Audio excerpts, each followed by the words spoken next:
Hi, welcome to techie യാത്ര vlog. എൻ്റെ പേര് അനന്തു റജിലാൽ. അപ്പോൾ നമ്മളിന്ന് നമ്മുടെ ചാനലിലെ രണ്ടാമത്തെ പോഡ്കാസ്റ്റ് ആയിട്ടാണ് എത്തിയിരിക്കുന്നത്. അപ്പോൾ ഇന്നത്തെ നമ്മുടെ ഗസ്റ്റ് എന്ന് പറയുന്നത്, ഞാനിപ്പോൾ കറൻറ്റ്ലി ഒരു ബിസിനസ് റൺ ചെയ്തുകൊണ്ടിരിക്കുകയാണ്. ഒരു ഡിജിറ്റൽ മാർക്കറ്റിംഗ് ഏജൻസിയും ഒരു സ്റ്റുഡിയോ സെറ്റപ്പ് ആയിട്ടൊക്കെ ഇങ്ങനെ പോയിക്കൊണ്ടിരിക്കുകയാണ്. അപ്പോൾ ഞാൻ പരിചയപ്പെട്ട ഒരു ബിസിനസ്, അതും ഒരു യങ്ങായിട്ടുള്ള ഒരു ബിസിനസ് വളരെ സക്സസ്ഫുള്ളി റൺ ചെയ്തുകൊണ്ടിരിക്കുന്ന അരുൺ ബ്രോവനെയാണ്. അപ്പോൾ hi, welcome to the podcast. വലിച്ച് കൊല്ലൂര്. പുള്ളി ഒരു ഈവൻറ്റ് മാനേജറാണ്, HR ആണ്, പിന്നെ മാർക്കറ്റിംഗ് മാനേജറാണ്. അപ്പോൾ ഈ ഒരു 3 ഫീൽഡ്, ഇപ്പോൾ ഒരു ഫീൽഡ് തന്നെ കൈകാര്യം ചെയ്യുന്നപ്പോൾ ഞങ്ങൾക്കറിയാം. അപ്പോൾ ഈ ഒരു 3 ഫീൽഡ് കൈകാര്യം ചെയ്യുന്നത് എങ്ങനെയാണ് എന്നുള്ളതൊക്കെ കാര്യങ്ങൾ നമുക്ക് ചോദിച്ച് മനസ്സിലാക്കാം. അപ്പോൾ welcome to the podcast once again. ഇനി വെടിയുണ്ടാണ് ക്വസ്റ്റ്യൻസ്. അപ്പോൾ അരുൺ ബ്രോ, എങ്ങനെയാണ് ബിസിനസ്സിലേക്ക്, എങ്ങനെയാണ് ഇത് ഇഷ്ടപ്പെട്ട് വന്നതാണോ അതോ വന്ന് പെട്ടതാണോ, അതോ എങ്ങനെയാണ് ബിസിനസ്സിലേക്ക് വന്നതെന്ന് ഒന്ന് പറയാം. ഞാൻ ബിസിനസ്സിലേക്ക് വന്ന വളരെ ആക്ച്വലിയാണ്. ഒരിക്കലും ഞാൻ വിചാരിച്ചിരുന്നില്ല ഞാനൊരു ബിസിനസ്സുകാരനാവുമെന്നും ഇങ്ങനത്തെ ബിസിനസ് ചെയ്യുമെന്നൊന്നും ഒരിക്കലും ഞാൻ വിചാരിച്ചിരുന്നില്ല. നമ്മൾ കുട്ടിയായിരിക്കുമ്പോൾ നമ്മൾ പറയുമല്ലോ, നമ്മൾ ഇങ്ങനെ ഒരാളാവണം, അങ്ങനെയുള്ള ആവണം. ഞാൻ പണ്ട് പറഞ്ഞുകൊണ്ടിരുന്നത് ഞാനൊരു എഞ്ചിനീയർ ആവുന്നതാണ്. അതൊരു ട്രെൻഡായിരുന്നു. അതെ. പക്ഷേ സാഹചര്യങ്ങൾ എന്നെ ഒരു ബിസിനസ്സുകാരനാക്കി എന്ന് വേണം പറയാൻ. നിലനിൽപ്പിന് വേണ്ടിയിട്ട് ഞാൻ ഒരുപാട് കാര്യങ്ങൾ ചെയ്യുന്നതിൻ്റെ കൂട്ടത്തിൽ ചെയ്ത കാര്യങ്ങളാണ് ഇപ്പോഴും ചെയ്തുകൊണ്ടിരിക്കുന്നത്. പക്ഷേ ഇന്ന് എനിക്കത് എൻ്റെ ജീവിത മാർഗമാണ് എന്ന് മാത്രം. അതെ. അപ്പോൾ ഞാൻ നിലനിൽപ്പിന് വേണ്ടി ചെയ്ത പല കാര്യങ്ങളിലും ഞാൻ വലിയൊരു ഭാവി കണ്ടു. അത് ഞാൻ അതിലേക്ക് തന്നെ തീരുമാനം എടുക്കുകയും പിന്നെ എനിക്ക് ഭയങ്കരമായിട്ടുള്ളൊരു സാധ്യത കണ്ടു. ഇപ്പോഴും നമുക്ക് ചെയ്യാനായിട്ട് ഒരുപാട് കാര്യങ്ങൾ ഇൻഡസ്ട്രിയിലുണ്ട്. അപ്പോൾ so I took the decision to become a entrepreneur. ഞാനും അങ്ങനെയൊക്കെ തന്നെ. അതെ, നമ്മൾ ബിസിനസ്സിലേക്ക് അല്ല, ഒരു ജോലി, ഒരു സാലറിഡ് ആയിരുന്നു. എനിക്ക് വലിയ കഥയാണ്, പക്ഷെ അത് ഇവിടെ പറഞ്ഞു കഴിഞ്ഞാൽ ഞാൻ എൻ്റെ കഥ പറയുന്നത് പോലെ ആയിപ്പോൾ. ഞാൻ പറയുമ്പോൾ എല്ലാം പറയണമല്ലോ. അപ്പം ഞാനും വർക്ക് ചെയ്തിട്ട് സാലറി വാങ്ങുന്നു, അത് ചിലവാക്കുന്നു, ഇങ്ങനെ രാവിലെ അടിച്ച് ജോലിക്ക് പോകുന്നു, അങ്ങനെ ഇരിക്കുന്നു. പിന്നെ കോവിഡൊക്കെ വന്നതിന് ശേഷം അല്ല, ഞാനൊരു എഞ്ചിനീയറിംഗ് ഫീൽഡിലായിരുന്നു വർക്ക് ചെയ്തത്. അപ്പോൾ ബാംഗ്ലൂരിൽ നിന്ന് വർക്ക് ചെയ്യുന്ന, കൂടുതൽ സമ്പാദിക്കാനായിട്ട് ഞാൻ ദുബായിൽ പോയി. കൊറോണ വന്ന് പട്ടിച്ചന്തയ്ക്ക് പോയി ഞാൻ തിരിച്ച് നാട്ടിൽ വന്നു. അവിടെ വന്നിട്ട് അങ്ങനെ പിന്നെ ഇരുന്ന് കുറച്ച് യൂട്യൂബ് ചാനലൊക്കെ തുടങ്ങി. അത് അത്യാവശ്യം സക്സസ്ഫുള്ളായിട്ട് ബ്ലോഗും കാര്യങ്ങളൊക്കെ തുടങ്ങി. അതിന് മുന്നേ ഉണ്ടായിരുന്നു, പക്ഷെ അന്നൊക്കെ 2 വ്യൂ 3 വ്യൂ 10 വ്യൂ ഒക്കെ ഉള്ളായിരുന്നു. പിന്നെ ഞാൻ ഇതിൽ നിന്നുള്ള ഒരു പൈസ നോക്കിയിട്ടോ അങ്ങനെ വേറെ ഒന്നും നോക്കിയിട്ടില്ല. എൻ്റെ ഒരു പാഷൻ. നമ്മളിപ്പോൾ കുറേ വർഷം കഴിഞ്ഞ് എടുത്ത് വയ്ക്കുന്ന നമ്മൾ കുറച്ച് വീഡിയോസ് നമുക്ക് കാണാൻ പറ്റും. അങ്ങനെ ഒരു ഇതുണ്ട് നമുക്ക് അതിനകത്ത്. ഇപ്പോൾ കുറേ വർഷം കഴിഞ്ഞാൽ നമുക്ക് നമ്മുടെ വീഡിയോസ് ഒക്കെ എല്ലാം കാണാൻ. ഞാൻ ഇപ്പം തന്നെ കയറുന്നു എൻ്റെ പഴയ വീഡിയോസ്. ഭയങ്കര രസമാണ് നമുക്ക് കുറേ കാര്യങ്ങൾ ഓർക്കാമല്ലോ. നമ്മൾ കുറേ ആൾക്കാർ അത് കണ്ട് നമ്മുടെ വീട് അതെല്ലാം നമ്മൾ ഇപ്പം തന്നെ ഒരു 6-8 വർഷമായി. അപ്പോൾ പണ്ടത്തെ പണ്ട് എങ്ങനെയായിരുന്നു എന്നുള്ളത് അതിൽ തന്നെ മരിച്ചുപോയ കുറേ ആൾക്കാർ ആ വീഡിയോക്കകത്തുണ്ട്. അപ്പോൾ അതൊക്കെ നമുക്ക് കാണുമ്പോൾ ഭയങ്കര ഒരു രസമാണ് ആ വീഡിയോസ്. പഴയ കുറേ ഓർമ്മകളൊക്കെ നമുക്ക്. ഞാനിങ്ങനെ എടുത്ത് വെച്ച വീഡിയോ ഒക്കെ ക്രിഞ്ചാണ്. ക്രിഞ്ച്. അങ്ങനെയാണ് തുടങ്ങിയത്. പിന്നെ ഒരു ബിസിനസ്സിലേക്ക് എത്തി.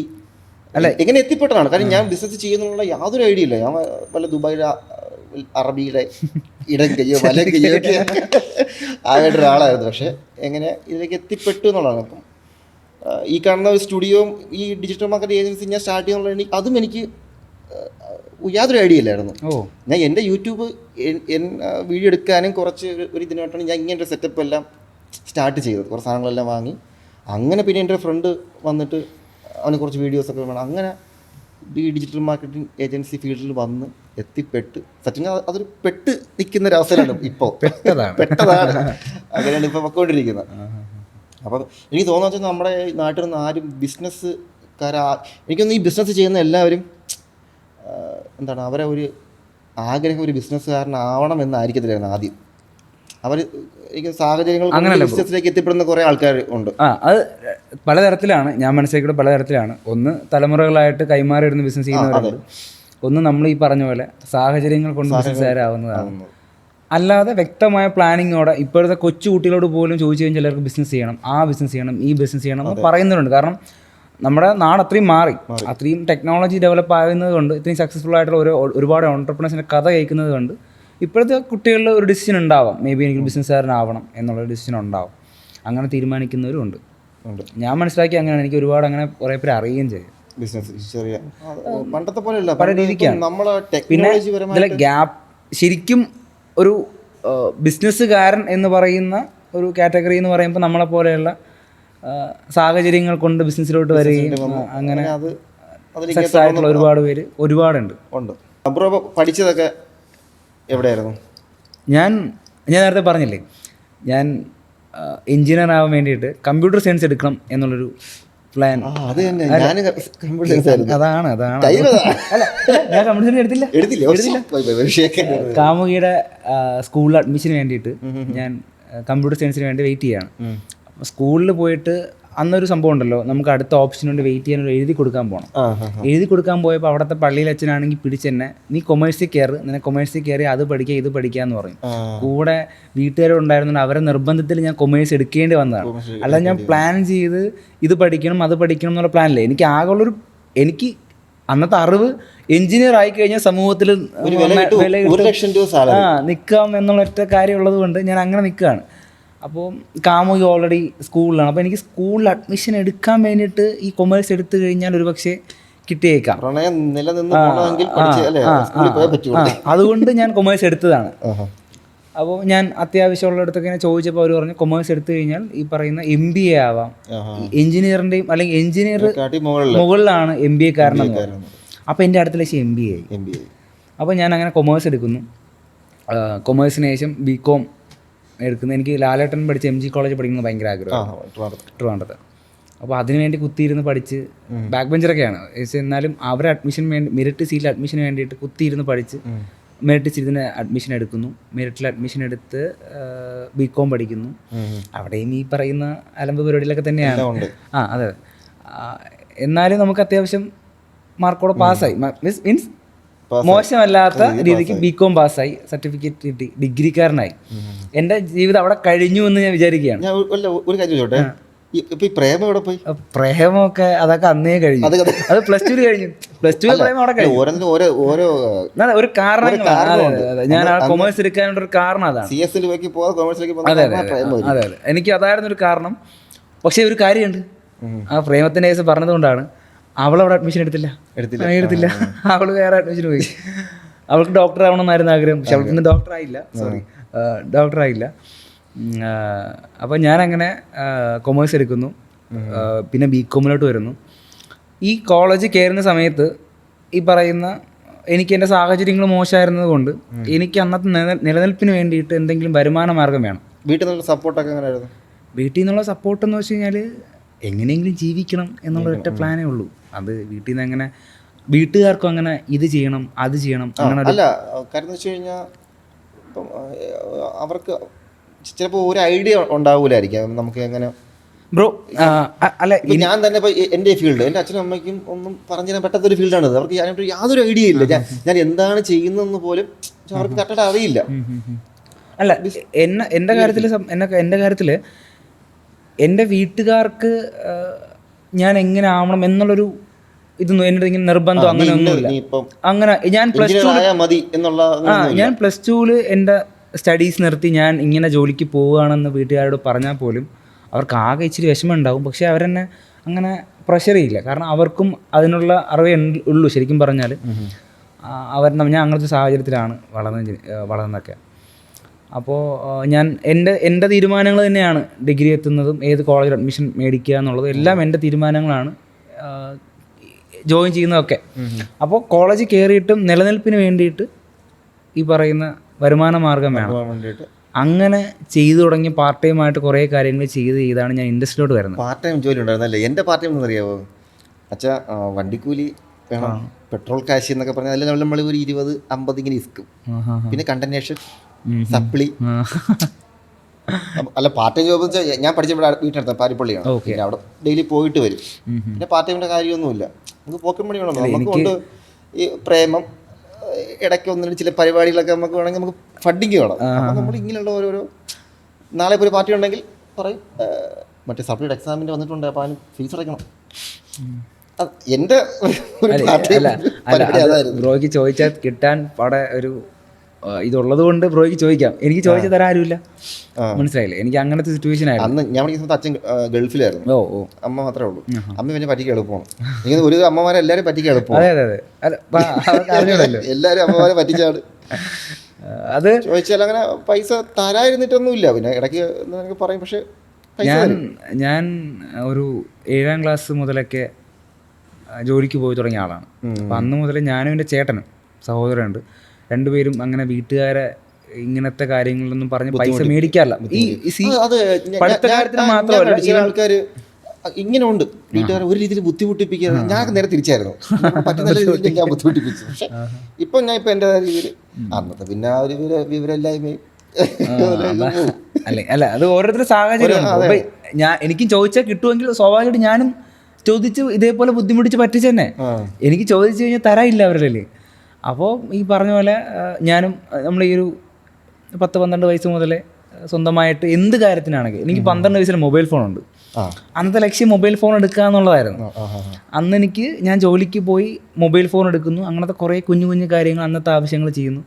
പിന്നെ ഈ പറയുന്ന സ്കൂളുകളിൽ ഉള്ള ആവശ്യങ്ങൾ, ഈ കോളേജിലെ ആവശ്യങ്ങൾ, ഈ സമയത്തൊക്കെ കോളേജിലുള്ള ആര് ചിലവാക്കുന്ന പോലെ എനിക്ക് ചിലവാക്കാം. കാരണം ഞാൻ ഇതിനു വേണ്ടി കഷ്ടപ്പെടും, ഇതിനു വേണ്ടി വരുമാനം കണ്ടെത്തും.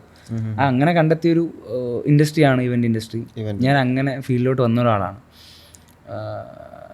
ഞാൻ അങ്ങനെ പാർട്ട് ടൈം ആയിട്ട് മാൻപൂർ സപ്ലൈയാണ് ആദ്യം ഇവൻറ്റിൽ ചെയ്യുന്നത്. ഫസ്റ്റ് ഒരു ആദ്യത്തെ ഇവൻ്റ് എന്തായിരുന്നു? അതായത് ഞാൻ ചോദിക്കുന്നത്, ഒറ്റയ്ക്ക് ഒരു വർക്ക് നമ്മൾ ചെയ്ത. ഞാൻ പറയാം, ഞാൻ അങ്ങനെ ഇവൻ്റ് ഇൻഡസ്ട്രിയിലോട്ട് വരികയാണ്. ഇവൻ്റ് ഇൻഡസ്ട്രിയിൽ വരിക എന്ന് വെച്ച് കഴിഞ്ഞാൽ ഞാനിങ്ങനെ പാർട്ട് ടൈം ആയിട്ട് മാൻപൂർ സപ്ലൈ ചെയ്യും ഇവൻറ്റുകാർക്ക് വേണ്ടിയിട്ട്.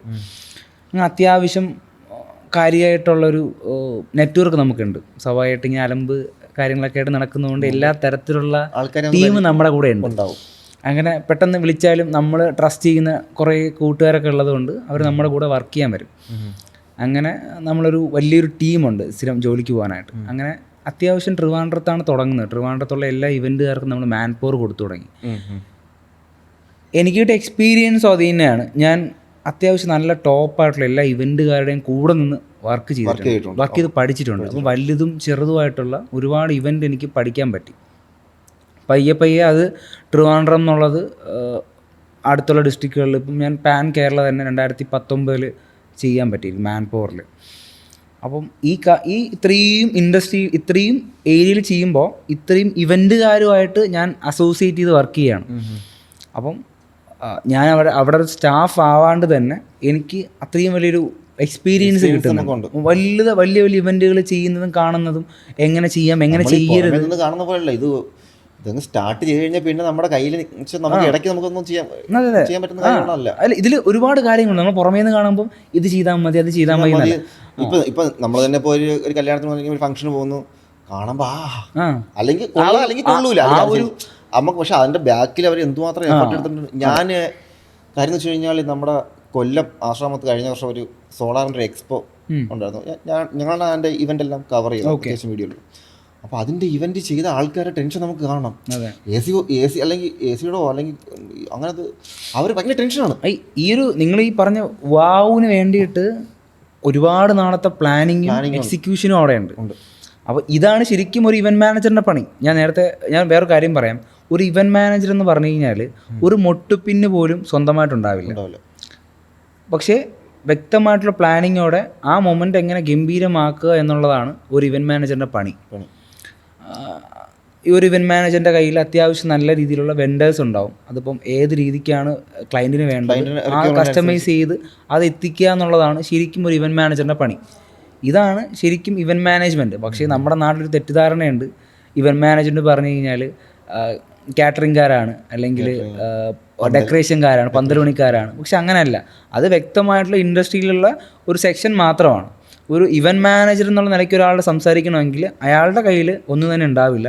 പക്ഷേ ക്ലയൻറ്റിന് വേണ്ടത് എന്താണോ അത് തരാൻ പറ്റുന്നത് ഇവൻറ്റ് മാനേജറിനായിരിക്കും. ഇതാണ് ഈ ഇവൻറ്റ് ഇൻഡസ്ട്രിയിലെ മെയിൻ ഒരു കാര്യം, തെറ്റിദ്ധാരണയും ശരിക്കുള്ള കാര്യം ഞാൻ പറഞ്ഞത്.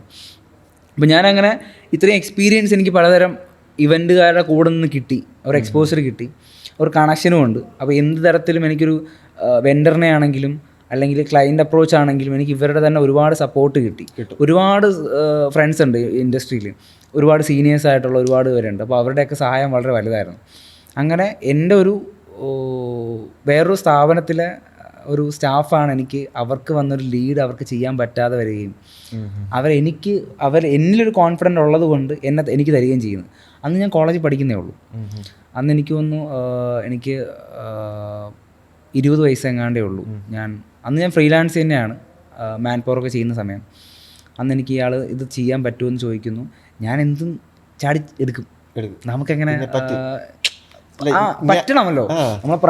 ഞാൻ എവിടെ എന്തൊക്കെ ആര് പറഞ്ഞത് കേട്ടോ എനിക്കറിയില്ല, എന്തോ കേട്ടിട്ടുള്ളൂ. നമുക്കിപ്പോൾ ഒരു കാര്യം ഒരാൾ ചെയ്യാൻ പറ്റുമെന്ന് വെച്ച് കഴിഞ്ഞാൽ അത് കേൾക്കുക, എന്നിട്ട് ചിന്തിക്കുക അതെങ്ങനെ നമുക്ക് വന്ന ഒരു ഓപ്പർച്യൂണിറ്റി നമ്മളത് മിസ് ആക്കാതെ അത് നമ്മൾ എടുത്തിട്ട്. പിന്നെ ഞാൻ ഇവരുടെ കൂടെ നിന്ന് പണി ചെയ്തിട്ടുണ്ട്, എക്സ്പീരിയൻസ് ഉണ്ട് എന്നുള്ള ഒറ്റ കാരണം. എനിക്ക് വെൻഡേഴ്സിനൊക്കെ അറിയാം. പക്ഷേ ഞാനൊരു ഇവന്റ് ചെയ്യാൻ പോവുകയാണ്, അപ്പോൾ എനിക്കറിയില്ല എങ്ങനെയാണെന്നുള്ള ഇവന്റ് ചെയ്യാൻ പോകണം എന്നുള്ള കാര്യം അറിയില്ല. അപ്പം രണ്ടും കൽപ്പിച്ചങ്ങ് ചെയ്യുക എന്നുള്ള ഒറ്റ പ്ലാനായിരുന്നു. അങ്ങനെ പുള്ളി തന്ന ലീഡ് നമ്മുടെ IPLൻ്റെ ഒരു റിലേറ്റീവ് ഒരു വർക്കായിരുന്നു. അപ്പം ഒരു വലിയൊരു പ്രൊഡക്ഷൻ സംഭവങ്ങളൊക്കെ ഉണ്ട്. ഞാൻ അത് വളരെ ആത്മവിശ്വാസത്തോടെ ഞാനത് എടുക്കുന്നു, അത് ചെയ്യുന്നു. ചെയ്ത് കഴിഞ്ഞപ്പോഴാണ് നമുക്കത് പറ്റുന്ന പണിയാണ് എന്ന് മനസ്സിലായത്. അപ്പോൾ അതവിടെ കഴിയുന്നു. അപ്പോഴും ഞാനൊരു ഫ്രീലാൻസറാണ്. അന്ന് എനിക്ക് വരുമാന മാർഗം മാത്രമേ ഉള്ളൂ ആ സമയത്ത് പോലും. അങ്ങനെ കോളേജ് സമയത്ത് ഇങ്ങനെ കുഞ്ഞു കുഞ്ഞു കാര്യങ്ങൾ ചെയ്യുന്നു. ഞാൻ എൻ്റെ സുഹൃത്തുമായിട്ട് ചേർന്നൊരു ചെറിയൊരു ഈ വെഡ്ഡിങ് കമ്പനി സ്റ്റാർട്ട് ചെയ്തിരുന്നു കോളേജ് പഠിക്കുന്ന സമയത്ത് തന്നെ. പുള്ളിയും ഇതുപോലെ എന്തെങ്കിലും ബിസിനസ് ചെയ്യണമെന്ന് വിചാരിച്ചിട്ട് നമ്മൾ തുടങ്ങിയതാണ്. പക്ഷേ ഞാനും അവനും തമ്മിൽ ചേരാത്തതിൻ്റെ പേരിൽ നമ്മളത് വേണ്ടാന്ന് വെക്കുകയും ചെയ്തു. അപ്പോഴും കോളേജ് കഴിയുന്നു. അപ്പോൾ ഇവൻ്റ് ഇൻഡസ്ട്രി അങ്ങനെ കാര്യങ്ങളൊക്കെ കണക്ഷനുണ്ട്, സംസാരിക്കുന്നുണ്ട്. വരുമാന മാർഗത്തിന് വേണ്ടിയിട്ട് കൂടെ ഒന്ന് കുറേ പേർക്ക് വർക്ക് ചെയ്യുന്നുണ്ട്, എല്ലാം ചെയ്യുന്നുണ്ട്.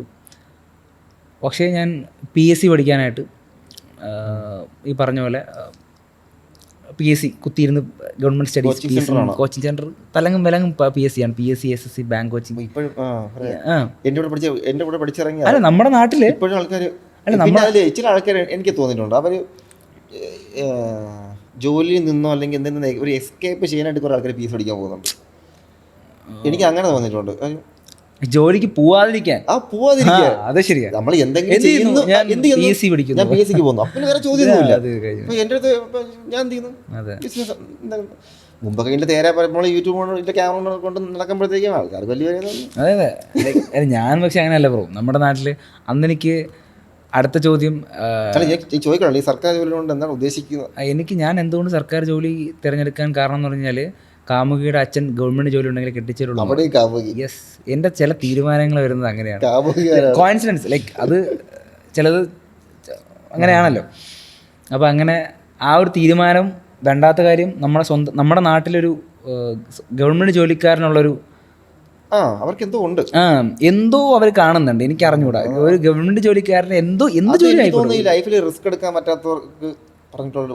അത് ഒരു സേഫ് സോണിൽ തന്നെ അല്ല ബ്രോ, അങ്ങനെ ഒരു കംഫർട്ട് സോണിൽ നിൽക്കുന്ന ഞാൻ അങ്ങനെ പറയും. കാരണം വെച്ചാൽ അവരുടെ മെയിൻ ലക്ഷ്യം എന്ന് പറഞ്ഞു കഴിഞ്ഞാൽ ശമ്പളം, പിന്നെ പെൻഷൻ, അതുപോലെ തന്നെ ഈ കുറച്ച് അലവൻസും കാര്യങ്ങളും, അവർക്ക് ലീവും, അങ്ങനെ കുറേ ലോൺ കിട്ടാൻ, അങ്ങനെ കുറേ, പിന്നെ എന്തോ സർക്കാർ അല്ല അത് നന്ദു ബ്രോ പറയുന്നത് ശരിയാണ്. അത് അങ്ങനെ ഒരു കാഴ്ചപ്പാടുണ്ടാവാം. പക്ഷെ ഞാൻ മനസ്സിലാക്കിയെടുത്തോളം നമ്മുടെ നാട്ടിൽ പറഞ്ഞു പരത്തുന്നതെന്ന് വെച്ചാൽ, ഒരു ഗവൺമെൻറ് ജോലിക്കാരനുള്ളൊരു അന്തസ്സ് വേറെ ഒന്നിനും ഇല്ല എന്നാണ്. ഒരു പിയൂൺ ജോലി ആയിക്കോട്ടെ, അതെ, അവൻ അത് ചെയ്താലും കുഴപ്പമില്ല.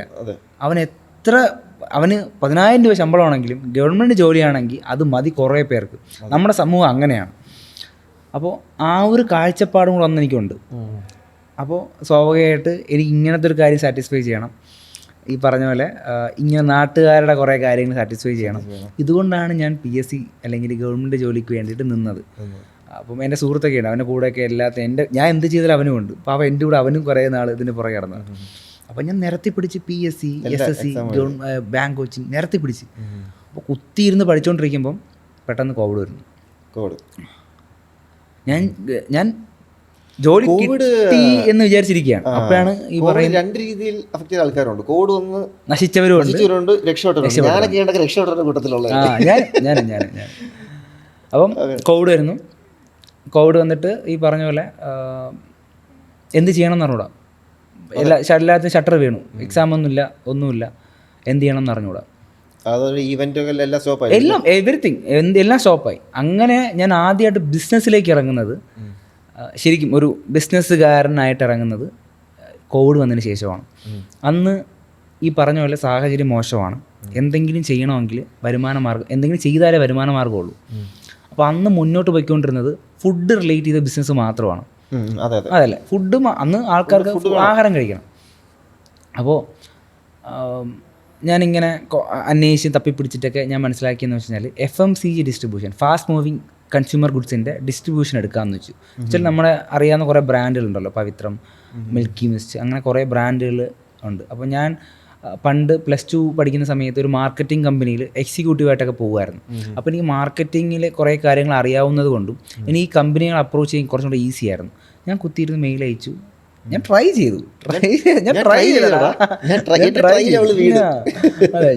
ചെയ്തിട്ട് ഈ പറഞ്ഞ പോലെ കമ്പനികൾ ഓക്കെ പറയുന്നു. അപ്പോൾ ഞാൻ പാർട്ട് ടൈം ആയിട്ട് ഏൺ ചെയ്ത് വെച്ചിരുന്നൊരു കുറച്ച് പൈസ കയ്യിലുണ്ടായിരുന്നു. അപ്പോൾ രണ്ടും കൽപ്പിച്ച് അങ്ങ് ഇൻവെസ്റ്റ് ചെയ്തു. കുത്തിയിരുന്നൊരു വണ്ടിയൊക്കെ എടുക്കുന്നു, ഒരു കവേർഡ് ബോഡി വണ്ടിയൊക്കെ എടുക്കുന്നു. ഞാൻ ഡിസ്ട്രിബ്യൂഷനിലേക്ക് ഇറങ്ങുന്നു. ചേട്ടനുണ്ട് സഹായത്തിന്, കാരണം ആർക്കും വേറെ വരുമാന മാർഗ്ഗമില്ല, വലിയ വീട്ടിൽ തന്നെ ഉണ്ട്. അങ്ങനെ ഒരു കമ്പനി 5-6 വർഷം കൊണ്ട് ഉണ്ടാക്കുന്നൊരു പേര് ഞാനൊരു 4 മാസം കൊണ്ട് ഉണ്ടാക്കിയെടുത്തു. ഉറക്കയില്ല, കഷ്ടപ്പെട്ട് കിടന്ന് ഞാൻ പണിയെടുത്ത്, റോട്ടിൽ കിടന്ന് വെയിലത്ത് കടന്ന് പണിയെടുത്തു. പക്ഷേ ഞാനത് നിർത്തേണ്ടിയും വന്നു. കാരണം ഉറക്കയില്ല ബ്രോ, ഉറക്കയില്ല, സമാധാനം ഇല്ല. എനിക്ക് BP ഉണ്ട് 180-100 എനിക്കന്ന് പ്രായം 22 അങ്ങാണ്ടേ ഉള്ളൂ. കടക്കാർ മേടിച്ച പൈസ തിരിച്ചു തരത്തില്ല. ആ ക്രെഡിറ്റ് സിസ്റ്റം ഇന്നും നമ്മുടെ നാട്ടിൽ വലിയൊരു പ്രശ്നമാണ്.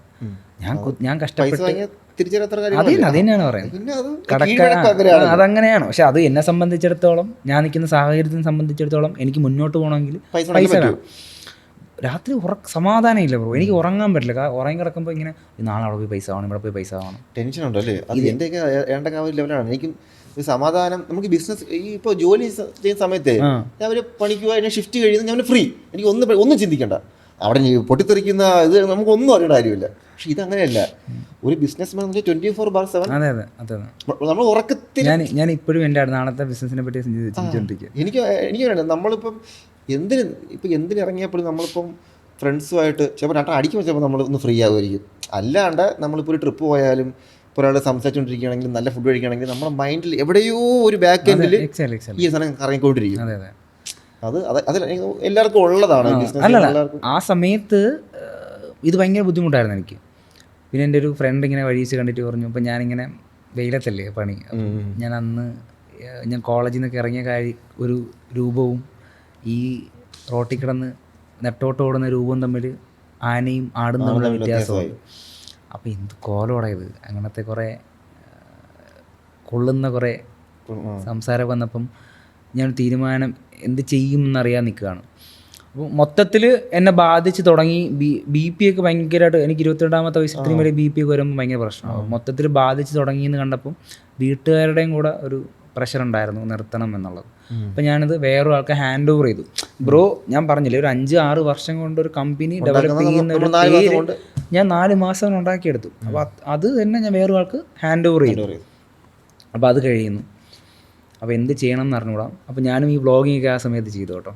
അന്ന് വ്ളോഗിങ് ചെയ്ത് ഫുഡ് വ്ളോഗിങ്ങിലോട്ട് വന്ന് ഫുഡ് വ്ളോഗിങ് ചെയ്ത് കുറച്ച് അങ്ങനെ രക്ഷപ്പെട്ട എത്രയോ പേരുണ്ട്, എത്ര വ്ളോഗേഴ്സ് ഉണ്ട്. ഞാൻ അങ്ങനെയല്ല, അന്ന് ഫുഡ് വ്ളോഗിങ് അന്ന് കാര്യമായിട്ടില്ല. അപ്പോൾ ഇങ്ങനെ നമ്മൾ കുറേ പ്ലാനിങ്ങോടെ ഞാനൊരു ടീമൊക്കെ ആയിട്ട് നമ്മൾ 1-2 പയ്യന്മാരുണ്ട്, അതിനോട് പ്ലാൻ ചെയ്ത് ഇങ്ങനെ ചെയ്യാമെന്നുള്ള പ്ലാനിൽ ഇറങ്ങുന്നു. കുറച്ച് ഫുഡ് കഴിച്ചപ്പോൾ തന്നെ നമ്മളെയൊക്കെ ബോഡി അറിയാമല്ലോ, എൻ്റെ ബോഡി അങ്ങനെയാണ്, പച്ചവെള്ളം കുടിച്ചാലും വണ്ണം വയ്ക്കും. ഞാനൊക്കെ ആ പ്രശ്നമുള്ളത്. അപ്പം അങ്ങനെ ഓടി നടന്ന് കഴിച്ചതിൻ്റെ പുറത്ത് ഞാൻ ഒരുപാട് ഹെൽത്ത് ഇഷ്യൂസൊക്കെ വന്ന് പ്രശ്നമായി. അപ്പോൾ അതും പറ്റിയില്ല. ഫുഡ് വ്ളോഗിങ് അവിടെ നിന്നു. പിന്നെ തീരുമാനം എടുക്കുന്നു, എങ്ങനെ എന്തൊക്കെ സംഭവിച്ചാലും ഇനി ഞാൻ ഗവൺമെൻറ് ജോലിയും കൊണ്ട് തിരിച്ചു വരുള്ളൂ എന്ന് പറഞ്ഞു. അപ്പോൾ ഞാൻ പേരിന് അപ്പോൾ MBA ജോയിൻ ചെയ്തു. വീട്ടുകാരുടെ എവിടെ, നാട്ടിൽ തന്നെയാണോ? MBA നമ്മൾ കേരള യൂണിവേഴ്സിറ്റി.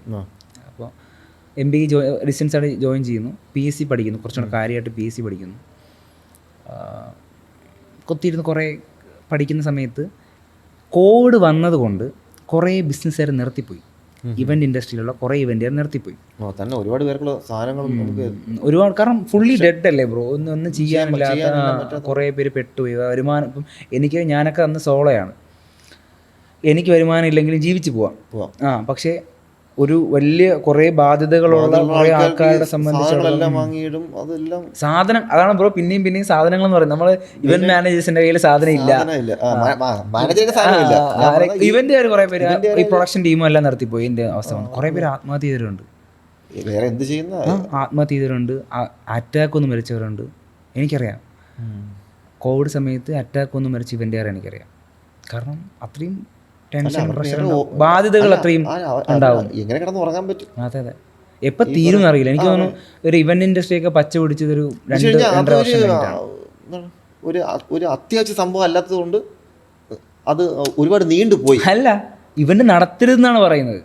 അവർ കോവിഡിൽ ഇവന്റ് നടത്തിയ ആള് കൂടും, ഇവര് നടത്തരുതെന്നാണ് പറയാം. അതെ, അത് ഞാൻ പറഞ്ഞ അത് ഒരു എന്താണ്, സർക്കാർ അതൊരു അത്യാവശ്യം സംഭവമായിട്ട് പറയുന്നില്ല. ആള് കൂടാൻ പാടില്ല, അല്ലാതെ ആള് കൂടിയാലും ഇവന്റ് നടക്കും, ആള് കൂടിയാലും നമുക്ക് ചെയ്യാൻ പറ്റുള്ളൂ. പക്ഷെ ആ സമയത്തും വളരെ നമുക്ക് ഈ കോവിഡ് പ്ലാൻ ചെയ്ത ആൾക്കാരും ഉണ്ട്. കോവിഡിന് മുന്നേ ഉള്ള ഇവന്റും കോവിഡിന് ശേഷമുള്ള ഇവന്റും എങ്ങനെ ഉണ്ടായിരുന്നു? ലൈക്ക് ഞാൻ പറഞ്ഞില്ലേ, 2.5 വർഷം ഇപ്പോഴാണ് ബൂമാണ്, ശരിക്കും ബൂമാണ്, വലിയൊരു മാറ്റം വന്നു. അപ്പോൾ എനിക്ക് തോന്നുന്നു ഇപ്പോൾ ഉള്ള ഒരു പരിധി വരെയുള്ള ഇവന്റുകാർ പ്ലാൻഡ് ആണ്. ഇനിയൊരു കോവിഡോ ഇനിയൊരു ലോക്ക്ഡൗണോ വന്നു കഴിഞ്ഞാൽ എന്ത് ചെയ്യാം, അല്ലെങ്കിൽ അപ്ഡേറ്റ് ചെയ്യണം ബ്രോ. ശരിക്കും പറഞ്ഞാൽ അപ്ഡേറ്റ് ചെയ്യണം. ഒരു ഇൻ്റഗ്രേറ്റഡ് കമ്പനിയായിട്ടൊക്കെ മാറിക്കഴിഞ്ഞാൽ ഇനിയുള്ള കാലത്ത് പിടിച്ചിരിക്കാൻ പറ്റത്തുള്ളൂ. അപ്പോൾ കുറേ ഇവൻറ്റുകാർ മാറുകയും, അപ്പോൾ ഇൻഡസ്ട്രിയിൽ ഞാൻ ഫ്രീലാൻസർ ആയതുകൊണ്ടും എനിക്ക് കുറച്ചുകൂടി ഓപ്പർച്യൂണിറ്റീസ് കിട്ടി. കോവിഡിന് ശേഷം കുഞ്ഞു ഇവൻറ്റുകൾ വരുന്നു, അപ്പോൾ ചെയ്യാൻ ആൾ വേണം. അപ്പോൾ എൻ്റെ പരിചയക്കാരൊക്കെ നീ അന്ന് ഇവൻറ്റിലൊക്കെ അല്ലേ ഉള്ളത്, അപ്പോൾ ഇത് നിനക്ക് ചെയ്യാൻ പറ്റുമോ, മറ്റേ ആളിപ്പോൾ ഇല്ല കേട്ടോ, നിനക്ക് ചെയ്യാൻ പറ്റുമോ. അപ്പോൾ 1-2 വലിയ കമ്പനികളുടെ ഇവൻ്റ് എനിക്ക് കിട്ടി. അന്ന് ഞാൻ ഒരു ഫ്രീലാൻസർ ആയിരുന്നെങ്കിലും കമ്പനികളുടെ ഇവൻറ്റ് ചെയ്യാനായിട്ട് എനിക്ക് ഒരു ഐഡൻറ്റിറ്റി വേണം, ഒരു പേര് വേണം. അങ്ങനെ ഞാനും എൻ്റെ ഒരു വേറെ സുഹൃത്തുമായിട്ട് വേറൊരു കമ്പനി തുടങ്ങാൻ വേണ്ടി വെച്ചിരുന്ന പേര് ഞാൻ ഇതിലോട്ട് ഈ കമ്പനിക്ക് ഇടുകയും, അങ്ങനെ ഞാൻ ഒരു രജിസ്റ്റേർഡ് കമ്പനി ചെയ്യുകയും ചെയ്തു. ഓൾറെഡി ഞാൻ മറ്റേ ഡിസ്ട്രിബ്യൂഷൻ കമ്പനി രജിസ്റ്റേർഡ് ആയിരുന്നു. അപ്പോൾ എനിക്കറിയാം ഒരു രജിസ്റ്റേർഡ് കമ്പനി എങ്ങനെ എന്തൊക്കെ ഡോക്യുമെൻറ്റ്സ് വേണം എന്നുള്ള അറിയാമെന്നുള്ളത് കൊണ്ട് ഇതിലും അങ്ങനത്തെ കുറേ സംഭവങ്ങൾ കൊണ്ടുവന്നിട്ട് ഞാനൊരു ഐഡൻറ്റിറ്റിയോടെ വർക്ക് ചെയ്തു. സ്റ്റിൽ ഞാനൊരു പാർട്ട് ടൈം വരുമാന മാർഗമായിട്ടേ ഞാൻ ഇൻഡസ്ട്രി കാണുന്നുള്ളൂ. ദൈവം സഹായിച്ച് എൻ്റെ തീരുമാനം എടുത്ത ഞാൻ ലൈഫിൽ ചെയ്ത ഏറ്റവും വലിയൊരു തീരുമാനമായിരുന്നു ഞാൻ കമ്പനി രജിസ്റ്റർ ചെയ്തത്. ആദ്യം വലിയൊരു കാര്യമായിരുന്നു. ചെയ്തതിന് ശേഷം ബ്രോ ഞാൻ ഇന്നേ വരെ എനിക്ക് തിരിഞ്ഞു നോക്കേണ്ടി വന്നിട്ടില്ല. അത് വേണമായിരുന്നു ശരിക്കും പറഞ്ഞാൽ. അത് ചെയ്ത് കഴിഞ്ഞപ്പോൾ നമുക്ക് കിട്ടിയ ഓപ്പർച്യൂണിറ്റി ചെറുതല്ല. പടപടാന്ന് ആവശ്യക്കാർ വരുന്നു, ഒരുപാട് കസ്റ്റമേഴ്സ് വരുന്നു. ഒരു സമയത്ത് ഞാൻ ഇങ്ങനെ ഞെട്ടിപ്പോയി, ഇവരൊക്കെ മുമ്പ് എവിടെയായിരുന്നു, ഇവരൊക്കെ മുമ്പ് എന്ത് ചെയ്തു. ഞാനിങ്ങനെ ചിന്തിക്കുകയും ചെയ്തു, ഇവരൊക്കെ നേരത്തെ എന്ത് ചെയ്യുമായിരുന്നു. പിന്നെ അങ്ങനെ എൻ്റെ ചുറ്റുപാടുള്ള കുറേ പേരെന്നെ ആ സമയത്ത് സഹായിക്കുകയും ചെയ്തു. ഞാൻ അങ്ങോട്ട് ചോദിച്ചിട്ടല്ല, സഹായിക്കുകയും ചെയ്തു. സ്റ്റിൽ ഞാൻ എൻ്റെ ഭാവി ഞാൻ ഇവൻറ്റിലോ ഒരു ഇൻഡസ്ട്രിയിലോ കാണുന്നില്ല. എൻ്റെ ഭാവി ഗവൺമെൻറ് ജോലിയിൽ സുരക്ഷിതം. ഇതാണ് എൻ്റെ പ്ലാൻ.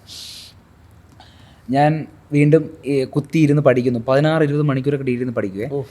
പിന്നെ ഞാൻ പറഞ്ഞില്ലേ, എന്ത് വില കൊടുത്ത് ഞാൻ ഗവൺമെൻറ് ജോലി നേടിയിരിക്കും. കാരണം ഇനി തിരിഞ്ഞു നോക്കാനോ ഇനിയൊരു കഷ്ടപ്പാടോ പറ്റില്ല. അപ്പോൾ അതുകൊണ്ട് ഞാൻ പഠിക്കുന്നു, പലതരം ലിസ്റ്റുകൾ വരുന്നു, കുറേ ലിസ്റ്റുകൾ വരുന്നു. ഏത് കമ്പനി എന്ന് പറയാം, ഒരു പബ്ലിക് കമ്പനിയിൽ ഞാൻ ജൂനിയർ അസോസിയേറ്റ് ആയിട്ട് പ്ലേസ്ഡ് ആവുന്നു. നല്ല കിടിലൻ ജോലി. എൻ്റെ വീട്ടിൽ നിന്ന് 10-300 മീറ്ററേ ഉള്ളൂ, 300 മീറ്ററേ ഉള്ളൂ. ട്രസ്റ്റ് മീ, നടന്നു പോകാനുള്ള ദൂരം. ഞാൻ വിചാരിച്ചാൽ ആ കമ്പനിയുടെ മെയിനായുള്ള പരിപാടി നടക്കത്തുള്ളൂ. അസിസ്റ്റൻസ് ഉണ്ട്, കറങ്ങുന്ന ഫാൻ, കറങ്ങുന്ന കസേര എല്ലാം ഉണ്ട്. പക്ഷേ എനിക്കെന്തോ ഒരു ഇതില്ല. എനിക്ക് അവിടെ ഇരിക്കുമ്പോൾ ഫസ്റ്റ് ദിവസം തന്നെ ഭയങ്കര ബുദ്ധിമുട്ട്. എനിക്ക് എന്തോ ഒന്ന് വലിക്കുന്നു പുറത്തോട്ട്. അപ്പോൾ എൻ്റെ അടുത്ത് ഇത് ജോലി കിട്ടുകയാണെന്ന് പറഞ്ഞപ്പോഴേ എൻ്റെ ഇൻഡസ്ട്രിയിലുള്ള കുറച്ച് പേര് പറഞ്ഞു, വിടാം നിൻ്റെ പല പരിപാടികളും നടക്കൂല, അതിനകത്ത് പോയി നടക്കൂല, ഇതും കൂടെ ഇങ്ങനെ കിടക്കുകയാണ്. പെട്ടെന്ന് എനിക്കൊരു കോൾ വരുന്നു, ബിസിനസ്സിൻ്റെ വർക്ക്. ഞാൻ ഇങ്ങനെ കോൾ എടുക്കുന്നു, ഡീല് ക്ലോസ് ചെയ്യുന്നു. എനിക്ക് ചെയ്യാൻ പറ്റും, ഈവൻ ഞാൻ ഇവിടെ ആണെങ്കിൽ ചെയ്യാൻ പറ്റും. ഡീല് ക്ലോസ് ചെയ്യുന്നു, ജസ്റ്റ് ഒന്ന് ഞാനൊന്ന് ഇതിൻ്റെ ബിസിനസ് കൺവേർഷനും പ്രോഫിറ്റൊക്കെ ഒന്ന് കാൽക്കുലേറ്റ് ചെയ്ത് നോക്കി. ഞാൻ നോക്കിയപ്പോൾ എപ്പോഴും അങ്ങനെ ആണെന്നല്ല, നോക്കിയപ്പോൾ എൻ്റെ സാലറിയെക്കാട്ടിലുണ്ട് ഈ പറയുന്ന പ്രോഫിറ്റ്. അപ്പോൾ ഞാൻ വിചാരിച്ചു എന്തിന് ഞാൻ ഈ കിടന്ന് ഒരു ഇവിടെ കഷ്ടപ്പെടണം, പുറത്ത് ഇത്രയും വലിയ ഓപ്പർച്യൂണിറ്റി ഉള്ളപ്പം ഞാൻ എന്നെ മാർക്കറ്റ് ചെയ്യാതെ നമ്മുടെ ഡെഡിക്കേഷൻ കൊണ്ട് കിട്ടുന്ന ലീഡുകളിൽ എനിക്ക് കിട്ടിയിട്ടുള്ള സാധ്യതകൾ ഇതാണ്. അപ്പം ഞാൻ മനസ്സിലാക്കുന്നു ഇത്രയും വലിയൊരു ഓപ്പർച്യൂണിറ്റി കിടക്കുമ്പോൾ ഞാൻ എന്തിനും ഇവിടെ കിടന്ന് കഷ്ടപ്പെടണം. ഞാൻ അങ്ങനെ ആദ്യത്തെ ദിവസം തന്നെ ഞാൻ HR-നോട് പറയുന്നു, സാർ നമുക്ക് ഈ പരിപാടി പറ്റൂല, എൻ്റെ പ്ലാൻ ഇതാണ്. ഞാൻ അന്ന് ഇറങ്ങി. പക്ഷേ ഇന്നും ഞാൻ അതിൻ്റെ പുറത്ത് പഴി കേൾക്കുന്നുണ്ട് വീട്ടുകാരുടെ നിന്ന്. സർക്കാർ ഇത് വേണ്ടാന്ന് വെച്ചേന്. സി ബ്രോ, ഞാൻ കേൾക്കേണ്ടി വരും. എനിക്ക് 27 വയസ്സായിട്ടേ ഉള്ളൂ. നമുക്ക് എന്തെങ്കിലും ഒരു ടെൻഷൻ ആണെങ്കിൽ നമ്മൾ ബിസിനസ് കുറച്ച് ഡൗൺ ആകുമ്പോൾ പറയും അന്ന് ആ ജോലിക്ക് പോയാൽ പോരായിരുന്ന. ബ്രോ ഡൗൺ ആവുന്ന കാര്യത്തിലാണ് ബ്രോ ചിന്തിക്കേണ്ടത്. ഞാൻ എന്നെ തന്നെ പൊക്കി പറയുന്നതൊന്നുമല്ല. ഞാൻ അത്യാവശ്യം എൻ്റെ സാഹചര്യങ്ങളൊക്കെ ഒരുപാട് മാറ്റി. മൊത്തത്തിൽ എൻ്റെ വീട്ടുകാരുടെ കാര്യങ്ങളാണെങ്കിലും ഒക്കെ മാറ്റി. എനിക്ക് എന്നെ തന്നെ കുറേ അപ്ഗ്രേഡ് ചെയ്യാൻ പറ്റിയിട്ടുണ്ട് പല രീതിക്കും. പക്ഷേ എന്നിട്ടാണ് ഇന്നേ വരെ ഞാൻ എനിക്ക് എൻ്റെ ബിസിനസ് ലൈക്ക് പ്രൊഫഷൻ പരമായിട്ട് കുറേ പ്രഷറും കാര്യങ്ങളും ടെൻഷനും ഉണ്ട്. സ്വാഭാവികമായിട്ട് എല്ലാവർക്കും ഉണ്ട്, എല്ലാ ബിസിനസ്സുകാർക്കും ഉണ്ട്. പക്ഷേ ഇതൊന്നും ഞാൻ വീട്ടുകാരെ പറയുന്നില്ല. കാരണം ഇത് ഞാനെടുത്ത തീരുമാനമല്ലേ, എനിക്ക് അവരുടെ അടുത്ത് പറയാൻ പറ്റില്ല. എന്തിനാ അവരെയും കൂടെ പക്ഷേ ബുദ്ധിമുട്ടിക്കുന്നത്. പക്ഷേ ഞാൻ സക്സസ് ആണെന്ന് വീട്ടുകാരെ കാണിച്ചിട്ട് കൂടി സ്റ്റിൽ അവരെന്നോട് പറയുന്നത് പിയൂൺ ജോലിയാണെങ്കിലും ഗവൺമെൻറ് ജോലി. സി ബ്രോ, എൻ്റെ അമ്മ ഇന്നും പറയും എനിക്കത് ഇടയ്ക്ക് പറയുമായിരുന്നു, എനിക്ക് ദുബായിലങ്ങനെ പോയാൽ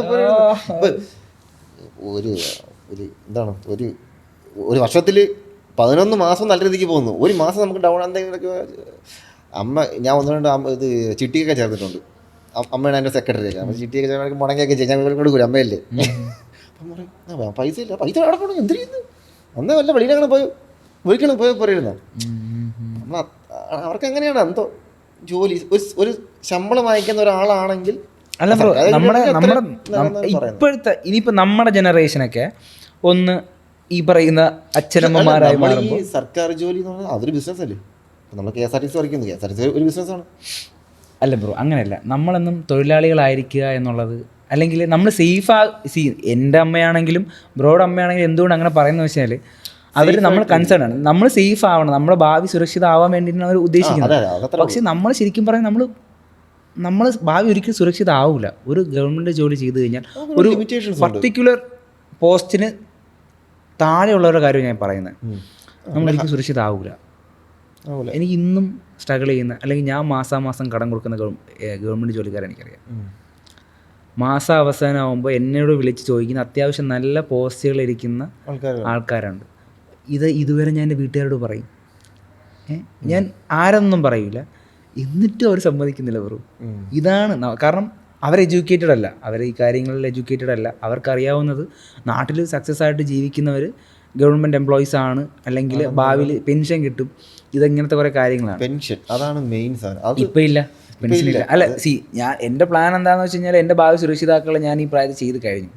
ഞാൻ അതിനോട് വ്യക്തമായിട്ടൊരു ഫിനാൻഷ്യൽ അഡ്വൈസർ നമുക്കുണ്ടെങ്കിൽ, ഒരു ഫിനാൻഷ്യൽ പ്ലാനർ നമ്മുടെ കൂടെ ഉണ്ടെങ്കിൽ നമുക്കിതെല്ലാവർക്കും ചെയ്യും. ബ്രോയ്ക്കാണെങ്കിലും എനിക്കാണെങ്കിലും ആർക്കാണെങ്കിലും, ഇത് കാണുന്ന ആർക്കാണെങ്കിലും നമുക്ക് ചെയ്യാൻ പറ്റും.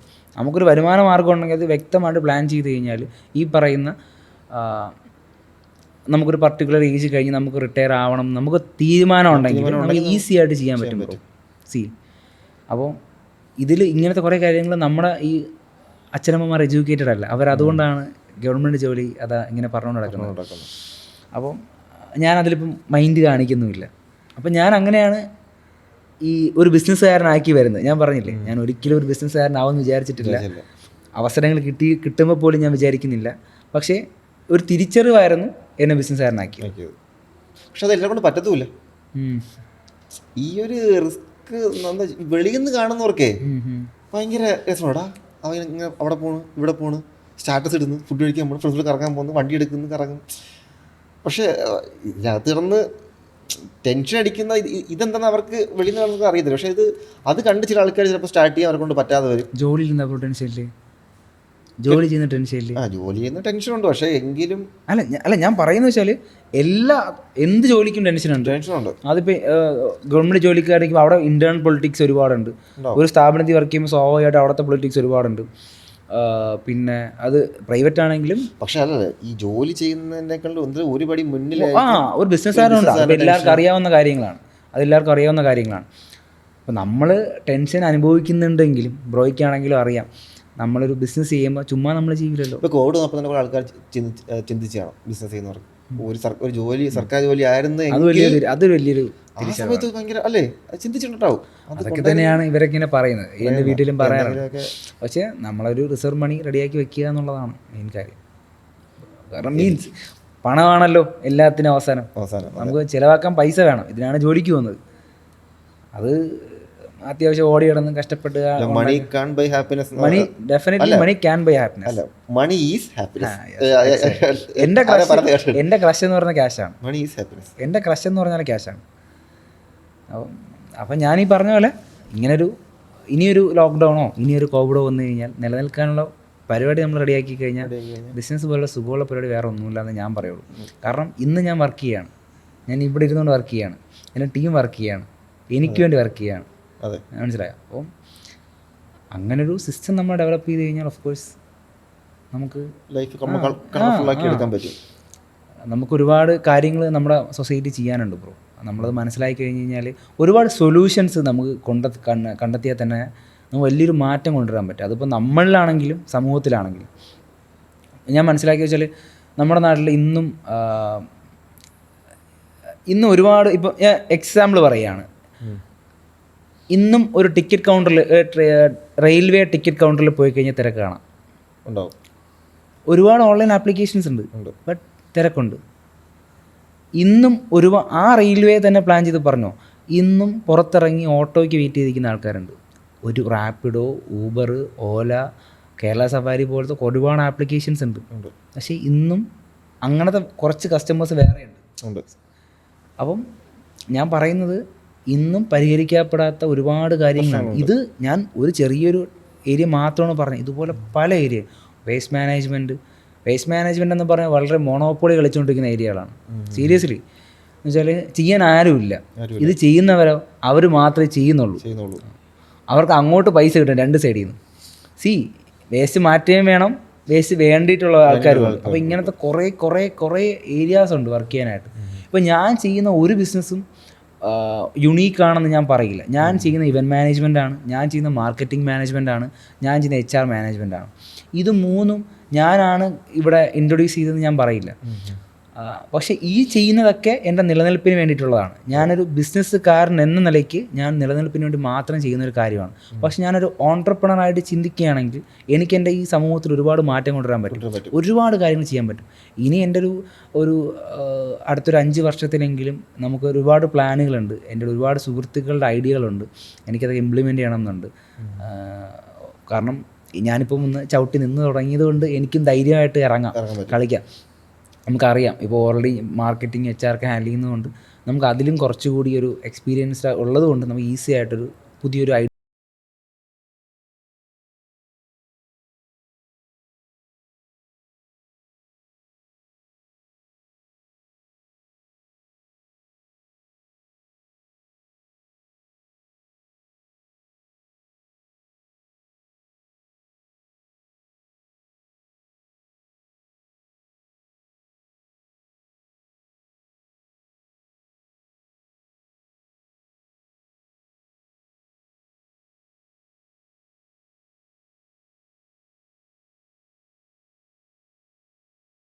അവസരങ്ങൾ കിട്ടി. എല്ലാവർക്കും ഓപ്പർച്യൂണിറ്റീസ് ഉണ്ട്. എല്ലാവർക്കും അവസരം കിട്ടും.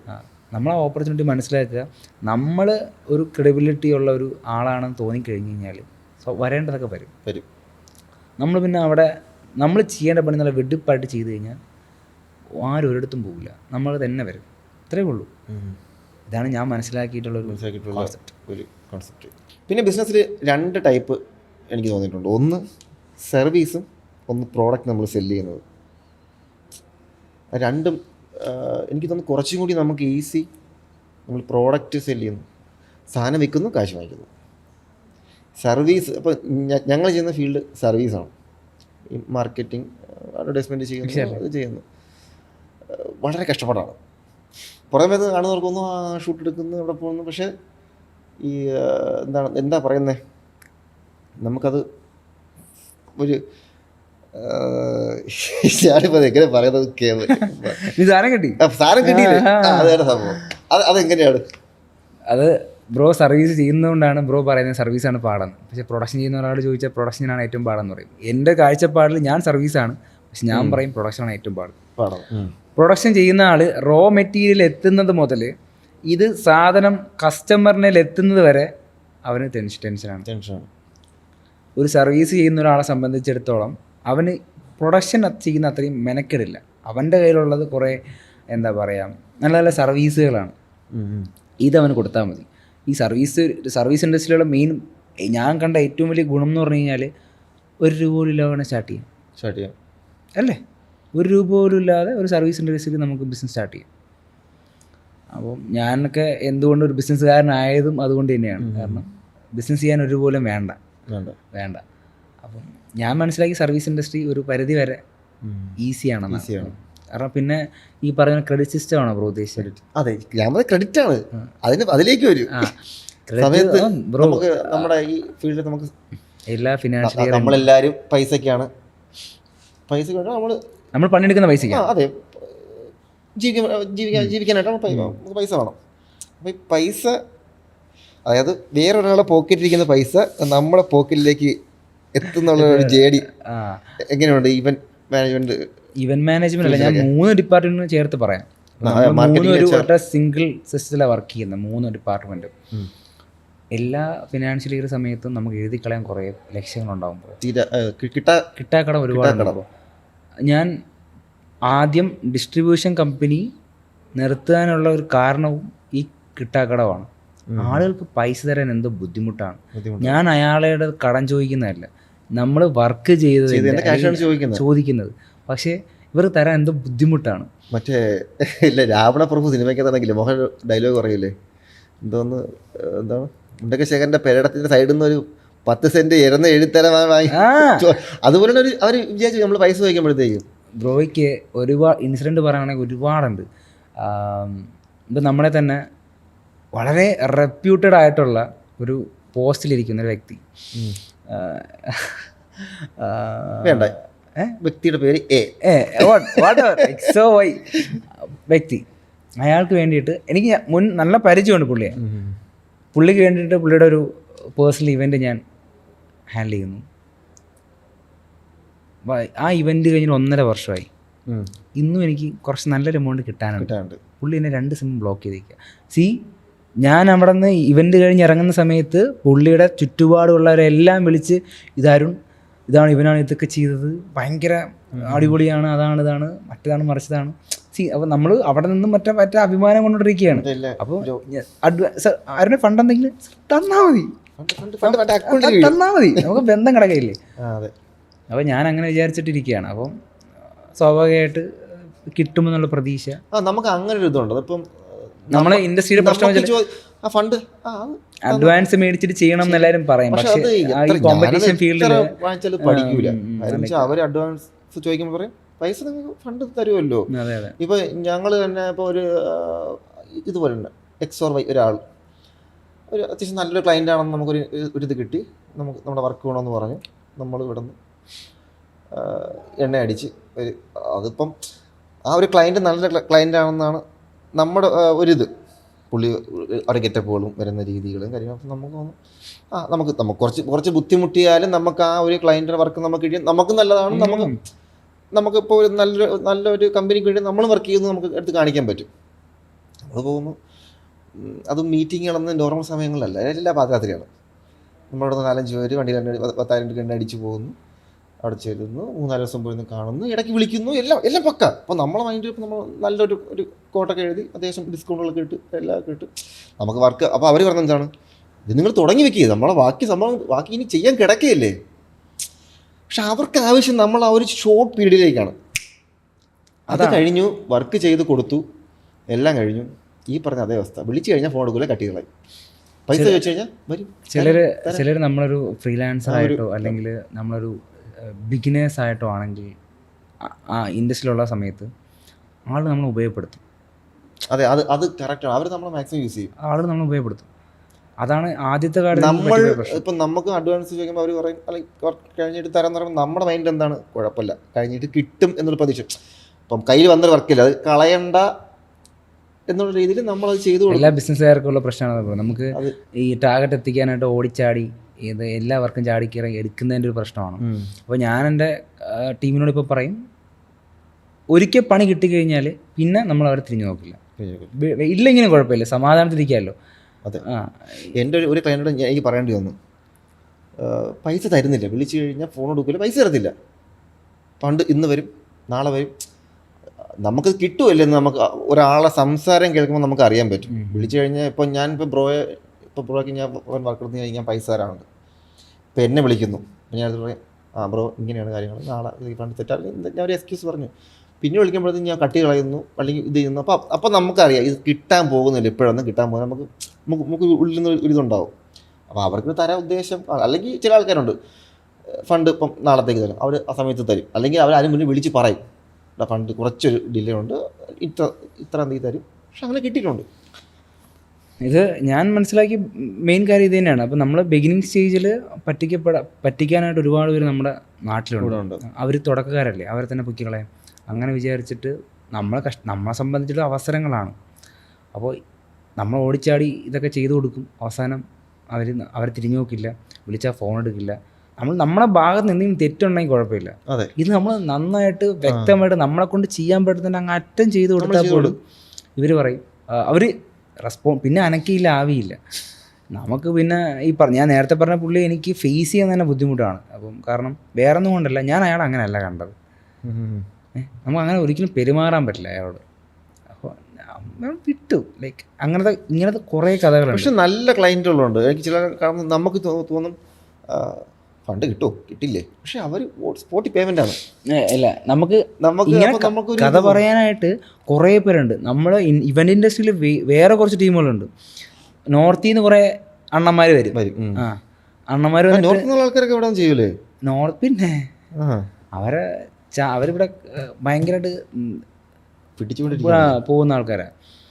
നോർത്തിൽ നിന്ന് അണ്ണന്മാർ വന്നിട്ട് എനിക്കാണെങ്കിൽ ഹിന്ദി അറിഞ്ഞൂടെ, അതാ നമ്മൾ തപ്പി പിടിച്ചൊക്കെ എന്തൊക്കെയോ പറഞ്ഞിട്ടൊക്കെ ചായ ഓക്കെ അതൊക്കെ പറഞ്ഞിട്ട് ഞാൻ അതൊക്കെ ഇത് മാത്രമേ ഉള്ളൂ, വേറെ ഒന്നും നമ്മൾ സംസാരിക്കില്ല. പിന്നെ അറിയാവുന്ന മുറി ഇംഗ്ലീഷിൽ എന്തൊക്കെ സംസാരിക്കും. പക്ഷെ കമ്മ്യൂണിക്കേഷൻ പക്കയായിരിക്കും, ചെയ്യുന്ന പരിപാടി അതിലും പക്കയായിരിക്കും. എല്ലാം ചെയ്തിട്ട് തോളിൽ കൈയിട്ടിട്ട് ആയിരിക്കും പോകുന്നത്, ഷേക്കൻ്റെയൊക്കെ തന്നിട്ടായിരിക്കും പോകുന്നത്. പക്ഷെ ആ കൈ മാത്രമേ പിന്നെ ഓർമ്മയാണ്, പിന്നെ ഒന്നും ആളുമില്ല അനക്കമില്ല. അങ്ങനെ പോയിട്ടുള്ള പൈസകളുണ്ട്. ശരിയാക്കി തരാടാന്നായിരിക്കും എവിടെയെന്നും പറഞ്ഞ് പോയി തപ്പി പിടിക്കും. എവിടെന്നോ ഡൽഹിന്നോ യു പിന്നോ ഒക്കെ ആയിരിക്കും. ഞാൻ അവിടെ പോകുന്ന സമയം ഉണ്ടെങ്കിൽ ഇവിടെ വേറെ പണി പിടിക്കാം. ഇതാണ് അവസ്ഥ. അങ്ങനെ കുറേ പൈസ അനാവശ്യമായിട്ട് നമുക്ക് ലോസ് വരാറുണ്ട്. അത് ഇപ്പോഴും വരാറുണ്ട്. നമ്മൾ പഠിക്കില്ല. നമ്മളെ സംബന്ധിച്ചിടത്തോളം അത് ഓപ്പർച്യൂണിറ്റീസ് ആണെന്ന് മനസ്സിലാക്കിയിട്ട് ചാടി എടുക്കുന്നതുണ്ട്. നമ്മളൊരു എഗ്രിമെന്റ് വെക്കണം, അല്ലെങ്കിൽ അത് കറക്റ്റായിട്ട് ചെയ്യണം, അഡ്വാൻസ് വാങ്ങി ചെയ്യണം എന്നുള്ളൊരു ഇത് വെക്കും. പക്ഷേ ഒരു വർക്ക് വരുമ്പോഴത്തേക്കും ഇനി ഇത് നമ്മളിത് എങ്ങനെ കവറപ്പ് ചെയ്യും എന്നുള്ള കാര്യം ഞാൻ പറയുന്നില്ല, കാരണം അത് കോൺഫിഡൻഷ്യലാണ്. കാരണം ഞാനത് പറഞ്ഞു കഴിഞ്ഞാൽ കോമ്പറ്റീറ്റേഴ്സ് കാണും. പൈസ ഞാനൊരിക്കൽ പറഞ്ഞു, നമ്മുടെ ഒരു ക്ലയൻ്റ് അടുത്ത് പറഞ്ഞ്, ചേട്ടാ എനിക്ക് EMI അടയ്ക്കാനുള്ള ഇതായി. അപ്പോൾ അതിന് പുള്ളി എൻ്റെ ഒരു ഡയലോഗ്, നിനക്ക് നാണോ എൻ്റെ അടുത്ത് പറയായിരുന്നു. പക്ഷെ അതുള്ള കാര്യമാണ്. അത് പുള്ളിക്കാരൻ പറഞ്ഞു. ഞാൻ പറഞ്ഞു ഞാൻ നിങ്ങൾക്കൊരു വർക്ക് ചെയ്തത് ഞാൻ കടം ചോദിക്കുകയല്ല, പൈസ 2 മാസമായിട്ട് പൈസ തന്നില്ല, നമുക്ക് ആവശ്യങ്ങളുണ്ട്. ഇത് ഞാൻ പൂത്ത കാശ് കൈ വെച്ചിട്ട് ചുമ്മായിട്ട് ചെയ്യുന്നതല്ല, കയ്യിലുള്ള എല്ലാം ഇറക്കാം. ഈ പറയാനുള്ള ഇപ്പോൾ പ്രോയ്ക്ക് അറിയാം, നമ്മൾ ഈ ഒരു സെറ്റപ്പിലുള്ള സംഭവങ്ങൾ ഇപ്പോൾ ഈ എക്യുപ്മെൻറ്റ്സിനൊക്കെ എല്ലാം നല്ല റേറ്റാണ്. അപ്പോൾ അവർക്ക് വർക്ക് അടിപൊളിയായിട്ട് വേണം. അപ്പം നമ്മൾ ഇതിലെല്ലാം ഞാൻ പറഞ്ഞില്ലേ, ഇതെല്ലാം നമ്മൾ ഇതെന്തെങ്കിലും നമുക്ക് ഇതിന് തിരിച്ചു പിടിക്കാം, നമുക്ക് നന്നായിട്ട് കൊണ്ടുപോകുന്ന രീതിയിൽ നമ്മളിത് ഇത്രയും EMIകളും ഇപ്പം പറഞ്ഞു, നമ്മളാരും നമ്മൾ ഭയങ്കര ഫിനാൻഷ്യൽ സ്ട്രോങ് ആയിട്ട് ഒരു ബാക്ക്ഗ്രൗണ്ട് എല്ലാം നമ്മൾ ഇതിൽ നിന്ന് ഉണ്ടാക്കുന്നതാണ്. EMIകൾ ഇപ്പോൾ എല്ലാം അങ്ങനെ ചെയ്യുന്നതാണ്. അപ്പം നമ്മൾ ആ പൈസ ഫണ്ട് കിട്ടും 5-ാം തീയതി അല്ലെങ്കിൽ പേയ്മെൻറ്റ് ഇപ്പം EMI പിടിക്കുമ്പോഴത്തേക്കും അയ്യോ 2 ദിവസം കഴിഞ്ഞിട്ട് അത് പറയാൻ പറ്റുമോ? നമ്മുടെ സിവിലും പൊട്ടിയെല്ലാം നമ്മളിതിനെ മറിക്കും. മറിച്ചും തിരിച്ച് അവസാനം നമ്മൾ കടത്തിലാവും. അതാണ് ഏറ്റവും വലിയൊരു പ്രശ്നം വരുന്നത്. ഇപ്പോൾ ഈ നമ്മൾ ഉള്ളതെന്ന് വെച്ച് കഴിഞ്ഞാൽ, ഇപ്പോൾ നമ്മൾ വർക്ക് ചെയ്യുമ്പോൾ നമ്മൾ ക്രെഡിറ്റ് കാർഡ് നിന്നായിരിക്കും ചിലപ്പോൾ നമ്മൾ ഫണ്ട് എടുക്കുന്നത്. അപ്പോൾ അറിയായിരിക്കും നമ്മൾ ക്രെഡിറ്റ് കാർഡിൽ നിന്ന് ഇപ്പോൾ ഫണ്ട് എടുത്ത് ഒരു ക്ലയൻറ്റ് നമ്മൾ ചിലവാക്കിയെല്ലാം കഴിഞ്ഞിട്ട് ക്ലയൻറ്റ് ഡിലേ നമ്മൾ എന്ത് ചെയ്യും, ഈ കാർഡിന് നമ്മൾ പേയ്മെൻറ്റ്, ഇപ്പോൾ ഞാൻ ഇപ്പോൾ 1 ലക്ഷം രൂപ ചിലവാക്കി, ഒരു ക്ലയൻറ്റ് വേണ്ടി ഞാൻ ഇപ്പോൾ 1 ലക്ഷം രൂപ ചിലവാക്കിയെന്ന് വെച്ചു, ക്ലയൻറ്റ് എനിക്ക് പിന്നെ 5 മാസം കഴിഞ്ഞ് തന്നാലും ക്ലയൻറ്റ് എനിക്ക് 1 ലക്ഷം രൂപ തരുള്ളൂ. അത്രയും കാലങ്ങൾ ഞാൻ ഇനി ഇൻട്രസ്റ്റ് അടയ്ക്കണം. ഇത് ഞാൻ കിടന്ന് തിരിച്ചും മറിച്ചും നിൽക്കണം. നമ്മുടെ കിട്ടുന്ന പ്രോഫിറ്റിൻ്റെ ഒരു പരിധി വരെ ഇൻട്രസ്റ്റ് അടച്ച് പോയി. അതാണ് ഇതൊന്നും മനസ്സിലാക്കുന്നില്ല ഇവർക്ക്. ഞങ്ങൾ വർക്ക് ചെയ്യാണ്ട് പറ്റിച്ചു. എനിക്ക് നമുക്ക് ചെറിയൊരു പോലീസ് കേസൊക്കെ വന്നിട്ടുണ്ട്. പക്ഷെ അത് കേട്ട കോമഡിയാണ്. അപ്പം നമ്മുടെ മാക്സിമം വർക്ക് നന്നാക്കിയാണ് ചെയ്ത് കൊടുക്കാറ്. ഇതുവരെ ആരെയും പഠിച്ചിട്ടില്ല. പൈസ വാങ്ങിച്ചു വെച്ചിട്ട്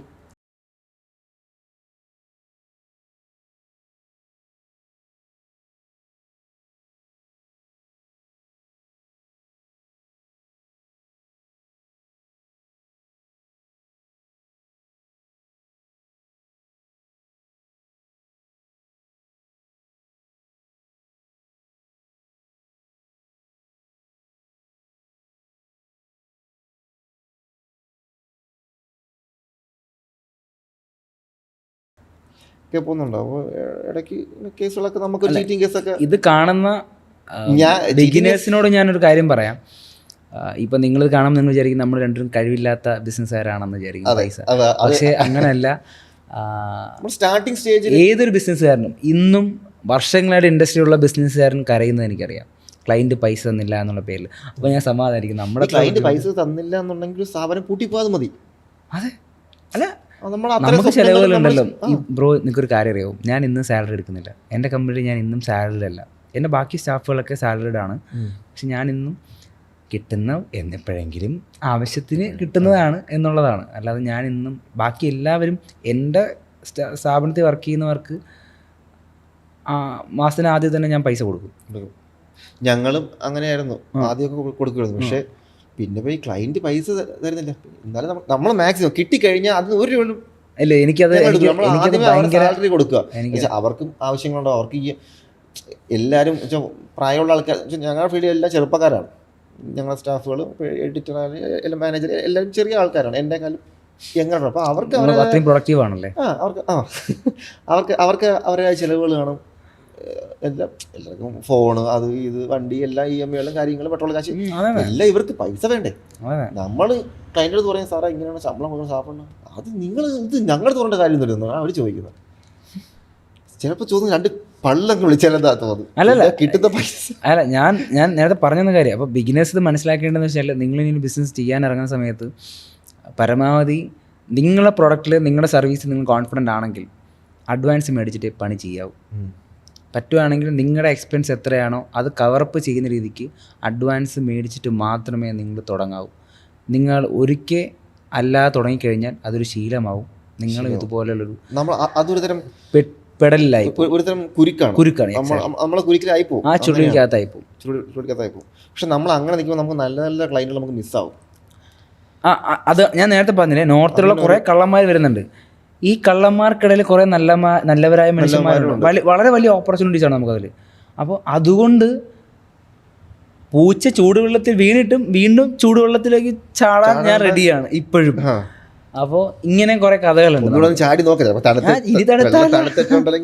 എന്ന് വിചാരിക്കുന്ന സമയങ്ങളുണ്ട്. ലൈക്ക് അതാണൊരു ബിസിനസ്സുകാരൻ്റെ ഏറ്റവും വലിയൊരു പ്രശ്നം. എനിക്ക് വർഷങ്ങളായിട്ട് ബിസിനസ് ചെയ്യുന്ന, തലമുറകളായിട്ട് ഇന്നും ബിസിനസ് ചെയ്യുന്ന ആളുകൾ ഇന്നും ഈ പറയുന്ന ക്രെഡിറ്റ് സിസ്റ്റത്തിൻ്റെ പുറത്ത് മാത്രം ഒരു മാറ്റം കാണാത്ത ആൾക്കാരെ എനിക്കറിയാം. അപ്പോൾ അതുകൊണ്ട് ഞാൻ മനസ്സിലാക്കുന്നത് എൻ്റെ മാത്രം പ്രശ്നമല്ല, ബ്രോയുടെ മാത്രം പ്രശ്നമല്ല, ഇത് ബിസിനസ്സുകാരുടെ മൊത്തം പ്രശ്നമാണ്. അതെ അതെ അതെ, അത് മാറണം. എന്തെങ്കിലും നമ്മൾ തന്നെ വിചാരിക്കണം, ബിസിനസ്സുകാർ തന്നെ. അല്ലെങ്കിൽ എൻ്റെ ബിസിനസ്സിന് വേണ്ടി ഞാൻ വിചാരിക്കും. പക്ഷെ ചില ഇതുണ്ട്, ക്രെഡിറ്റ് ഇത് കൊടുക്കണ്ടെന്നല്ല, കൊടുക്കുക. പക്ഷേ അതൊരു മറ്റേ ആൾക്ക് അതൊരു വലിയ ബുദ്ധിമുട്ടിലേക്ക് വരെ എത്തുന്നതിന് മുന്നേ അത് സെറ്റിൽ ചെയ്യാൻ നോക്കണം.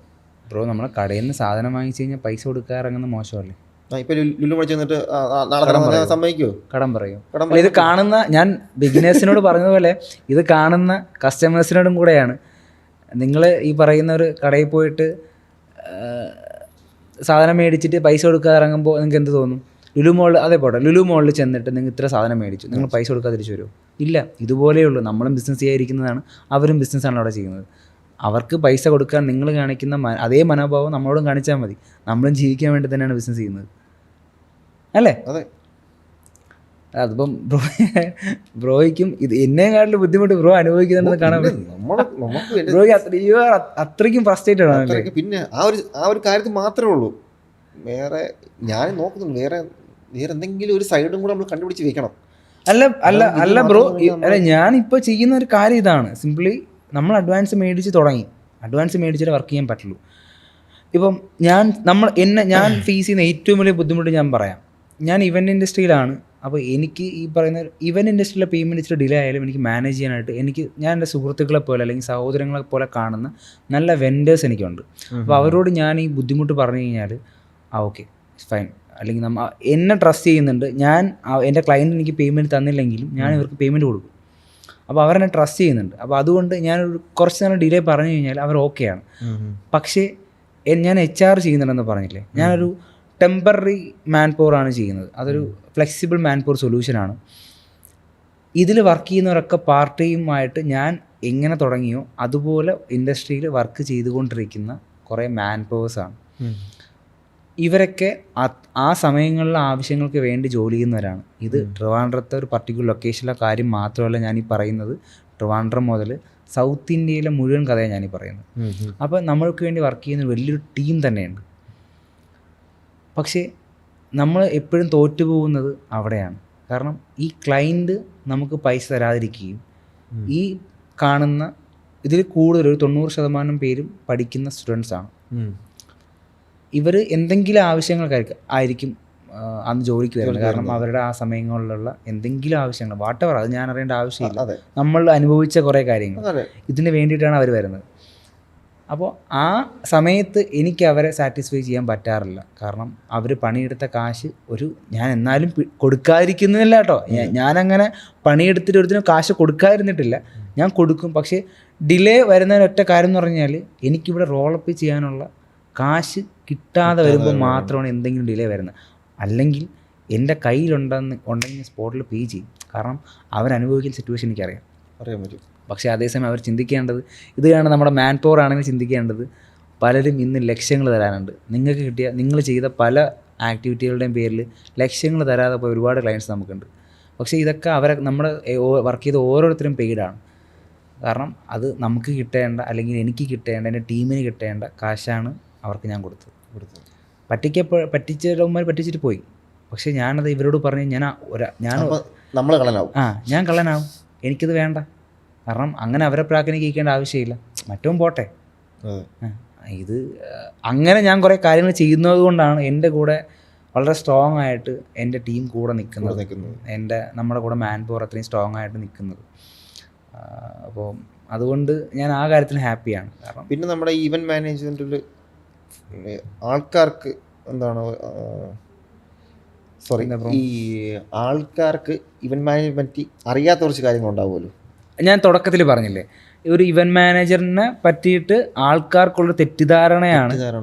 എന്താ പറയുക, ഇവൻറ്റ് മാനേജർ എന്ന് പറഞ്ഞാൽ കാറ്ററിംഗ്കാരാണ് അല്ലെങ്കിൽ ഒരു ഡെക്കറേഷൻകാരാണെന്നുള്ളത്. തീർച്ചയായിട്ടും അല്ല. ഇവൻറ്റ് മാനേജർ എന്ന് പറഞ്ഞു കഴിഞ്ഞാൽ വീണ്ടും ഞാൻ പറയുന്ന ഒരു മൊട്ടുപിന്ന് പോലും സ്വന്തമായിട്ടില്ലാത്ത ഒരു മൊമെൻറ്റിനെ മെമ്മറബിൾ ആക്കാൻ കാലിബറുള്ള ഒരാളാണ് ഇവൻറ്റ് മാനേജർ എന്ന് പറഞ്ഞു കഴിഞ്ഞാൽ. അയാൾ കസ്റ്റമർ എന്താണോ വേണ്ടത് അത് കസ്റ്റമൈസ് ചെയ്ത് ഈ പറയുന്ന ഡിഫറെൻ്റ് ആയിട്ടുള്ള വെൻഡേഴ്സിൻ്റെ സൈഡിൽ നിന്ന് പ്രോപ്പറായിട്ട് എത്തിക്കുക എന്നുള്ളതാണ് ഒരു ഇവൻറ്റ് മാനേജറിൻ്റെ പണി. ഇത്രയേ ഉള്ളൂ. എന്നോട് ഞാനിങ്ങനെ എന്ത് ചെയ്യുന്നു, ഞാൻ ഇവൻറ്റ് മാനേജ്മെൻറ്റ് വീട്ടിൽ തന്നെയാണോ കുക്കിംഗ് അതോ പുറത്ത് വേറെ സ്ഥലത്താണോ? സാധനങ്ങളൊക്കെ MBA ഒക്കെ പഠിച്ചിട്ട് എങ്ങനെ ഇതൊക്കെ ചെയ്യുന്നത്? ഞാൻ പറഞ്ഞു അതിനിപ്പോൾ എന്താ പ്രശ്നം? അത് ആ ചെയ്യുന്ന ജോലി മോശമാണെന്നല്ല, കാറ്ററിംഗ് ജോലിയാണ് ഞാൻ മനസ്സിലാക്കിയെടുത്തോളം ഏറ്റവും പ്രോഫിറ്റബിളും. ഒത്തിരി ബുദ്ധിമുട്ടുണ്ട് ചെയ്യാൻ, അതിൻ്റെ റിസ്ക് ഉണ്ട്. പക്ഷേ ഏറ്റവും പ്രോഫിറ്റബിൾ ആയിട്ടുള്ള ബിസിനസ് എന്ന് പറഞ്ഞാൽ കാറ്ററിംഗ് ആണ്. അപ്പോൾ അതൊരു മോശമൊന്നുമല്ല. ഞാൻ എൻ്റെ പ്രൊഫഷനെ പറ്റിയിട്ടാണ് സംസാരിക്കുന്നത്. ഒരു ഇവൻറ്റ് മാനേജർ എന്ന് പറഞ്ഞു കഴിഞ്ഞാൽ കാറ്ററിംഗ്കാരല്ല എന്നാണ് ഞാൻ പറഞ്ഞത്. ഇത്രയേ ഉള്ളൂ. പിന്നെ നമ്മൾ ഇതിൽ ഫേസ് ചെയ്യുന്ന പ്രശ്നങ്ങൾ എന്തൊക്കെയാണ്? ഇപ്പോൾ ഈ പറഞ്ഞ ക്രെഡിറ്റ് സിസ്റ്റം അല്ലാണ്ട് കോമ്പറ്റീഷൻ ഈസ് ദയർ. കോമ്പറ്റീഷൻ എല്ലാ ബിസിനസ്സിനും ഉള്ളതുപോലെ കുറച്ചധികം കോമ്പറ്റീഷനാണ് നമുക്ക് ഇവൻറ്റ് ഇൻഡസ്ട്രിയിലുള്ളത്. അത് എല്ലാവർക്കും അറിയാവുന്ന കാര്യമാണ്, ഞാൻ പറഞ്ഞു തരേണ്ട ആവശ്യമില്ല. ഇന്നിപ്പം ബ്രോയ്ക്ക് ഡിജിറ്റൽ മാർക്കറ്റിംഗ് ഇൻഡസ്ട്രിയിലുള്ള കോമ്പറ്റീഷൻ അറിയാം. കൊള്ളാം. അതുപോലെ തന്നെ എനിക്കറിയാം, അത് കാരണം നമ്മുടെ ഇപ്പം ഞാൻ എങ്ങനെ ഒരു ഇവൻറ്റ് മാനേജറായെന്ന് ഞാൻ പറഞ്ഞു. ഞാൻ തുടക്കത്തിൽ പാർട്ട് ടൈമായിട്ട് ഈ ഒരു ഇൻഡസ്ട്രിയിലായതുകൊണ്ട് ഞാൻ ഇങ്ങോട്ട് വന്നു. ഇതുപോലെ പാർട്ട് ടൈമായിട്ട് ഏതൊരാളും വന്ന് നിൽക്കുന്ന ഏരിയ എന്ന് പറയുന്നത് ഇവൻറ്റ് ഇൻഡസ്ട്രിയാണ്. കാറ്ററിങ് ചെയ്യുന്ന മേഖലയിലുള്ള കാറ്ററിംഗ് ബോയ്സ് ആയിട്ട് എല്ലാവരും പോകാറുണ്ട്. നമ്മളെ പ്രായത്തിലെല്ലാവരും അതെ, അന്നത്തെ എല്ലാവർക്കും വരുമാന മാർഗ്ഗം അതാണല്ലോ. ഇതിലൊരു 30% പേരെങ്കിലും ഇവൻ്റുകാരാവും, ഈ വെഡ്ഡിങ് പ്ലാനേഴ്സ് ആവും വാട്ടർ. അതാണൊരു ഏരിയ എന്ന് പറയുന്നത്. ഞാൻ കൂടുതലും നിൽക്കുന്നത് കോർപ്പറേറ്റ് ഇവൻറ്റ് ഇൻഡസ്ട്രിയിലാണ്. വെഡ്ഡിങ് പ്ലാനർ എന്ന് പറഞ്ഞാൽ വേറെ തന്നെ ഒരു ഏരിയ ആണ്. ആ ഇൻഡസ്ട്രിയിൽ വർക്ക് ചെയ്യുന്ന ഒരു 30% പേര് അല്ലെങ്കിൽ 40-50% പേരും അല്ല, ഞാൻ ശരിക്കും പറഞ്ഞാൽ 90% പേരും മുമ്പത്തെ കാറ്ററിംഗ് ബോയ്സ് ആയിരിക്കും. ഇപ്പോഴും വന്നുകൊണ്ടിരിക്കുന്നവർ തന്നെയാണ്. കാരണം കണ്ട് അവിടെ എന്ത് ചെയ്യണമെന്ന് വ്യക്തമായിട്ട് ബോധമുള്ളവരാണ്. സ്വാഭാവികമായിട്ട് അതിൻ്റേതായിട്ടുള്ള കോമ്പറ്റീഷൻ ഈ ഇൻഡസ്ട്രിയിൽ ഉണ്ടാവും. നമ്മൾ ഫേസ് ചെയ്യുന്ന ഏറ്റവും വലിയ കാര്യം അതാണ്. വളരെ വളരെ ചീപ്പായിട്ടുള്ള കോട്ടിങ് അവിടെ നടക്കുന്നുണ്ട്.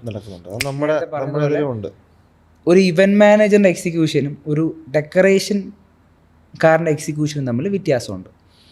അപ്പോൾ ഞാൻ കോട്ട് കൊടുക്കുന്നത് ഒരു കസ്റ്റമൈസ്ഡ് ആയിട്ടുള്ള ഒരു വെഡ്ഡിങ് പ്ലാൻ അല്ലെങ്കിൽ ഒരു ഇവൻറ്റ് പ്ലാൻ ആണെങ്കിൽ, പക്ഷേ ഒരു വെണ്ടർ ഡെക്കറേഷൻ ചെയ്യുന്ന ഒരാൾ കൊണ്ട് കൊടുക്കുമ്പോൾ നമ്മുടെ സർവീസ് ചാർജിൻ്റെ ഒരു ഗ്യാപ്പ് അവിടെ വരും.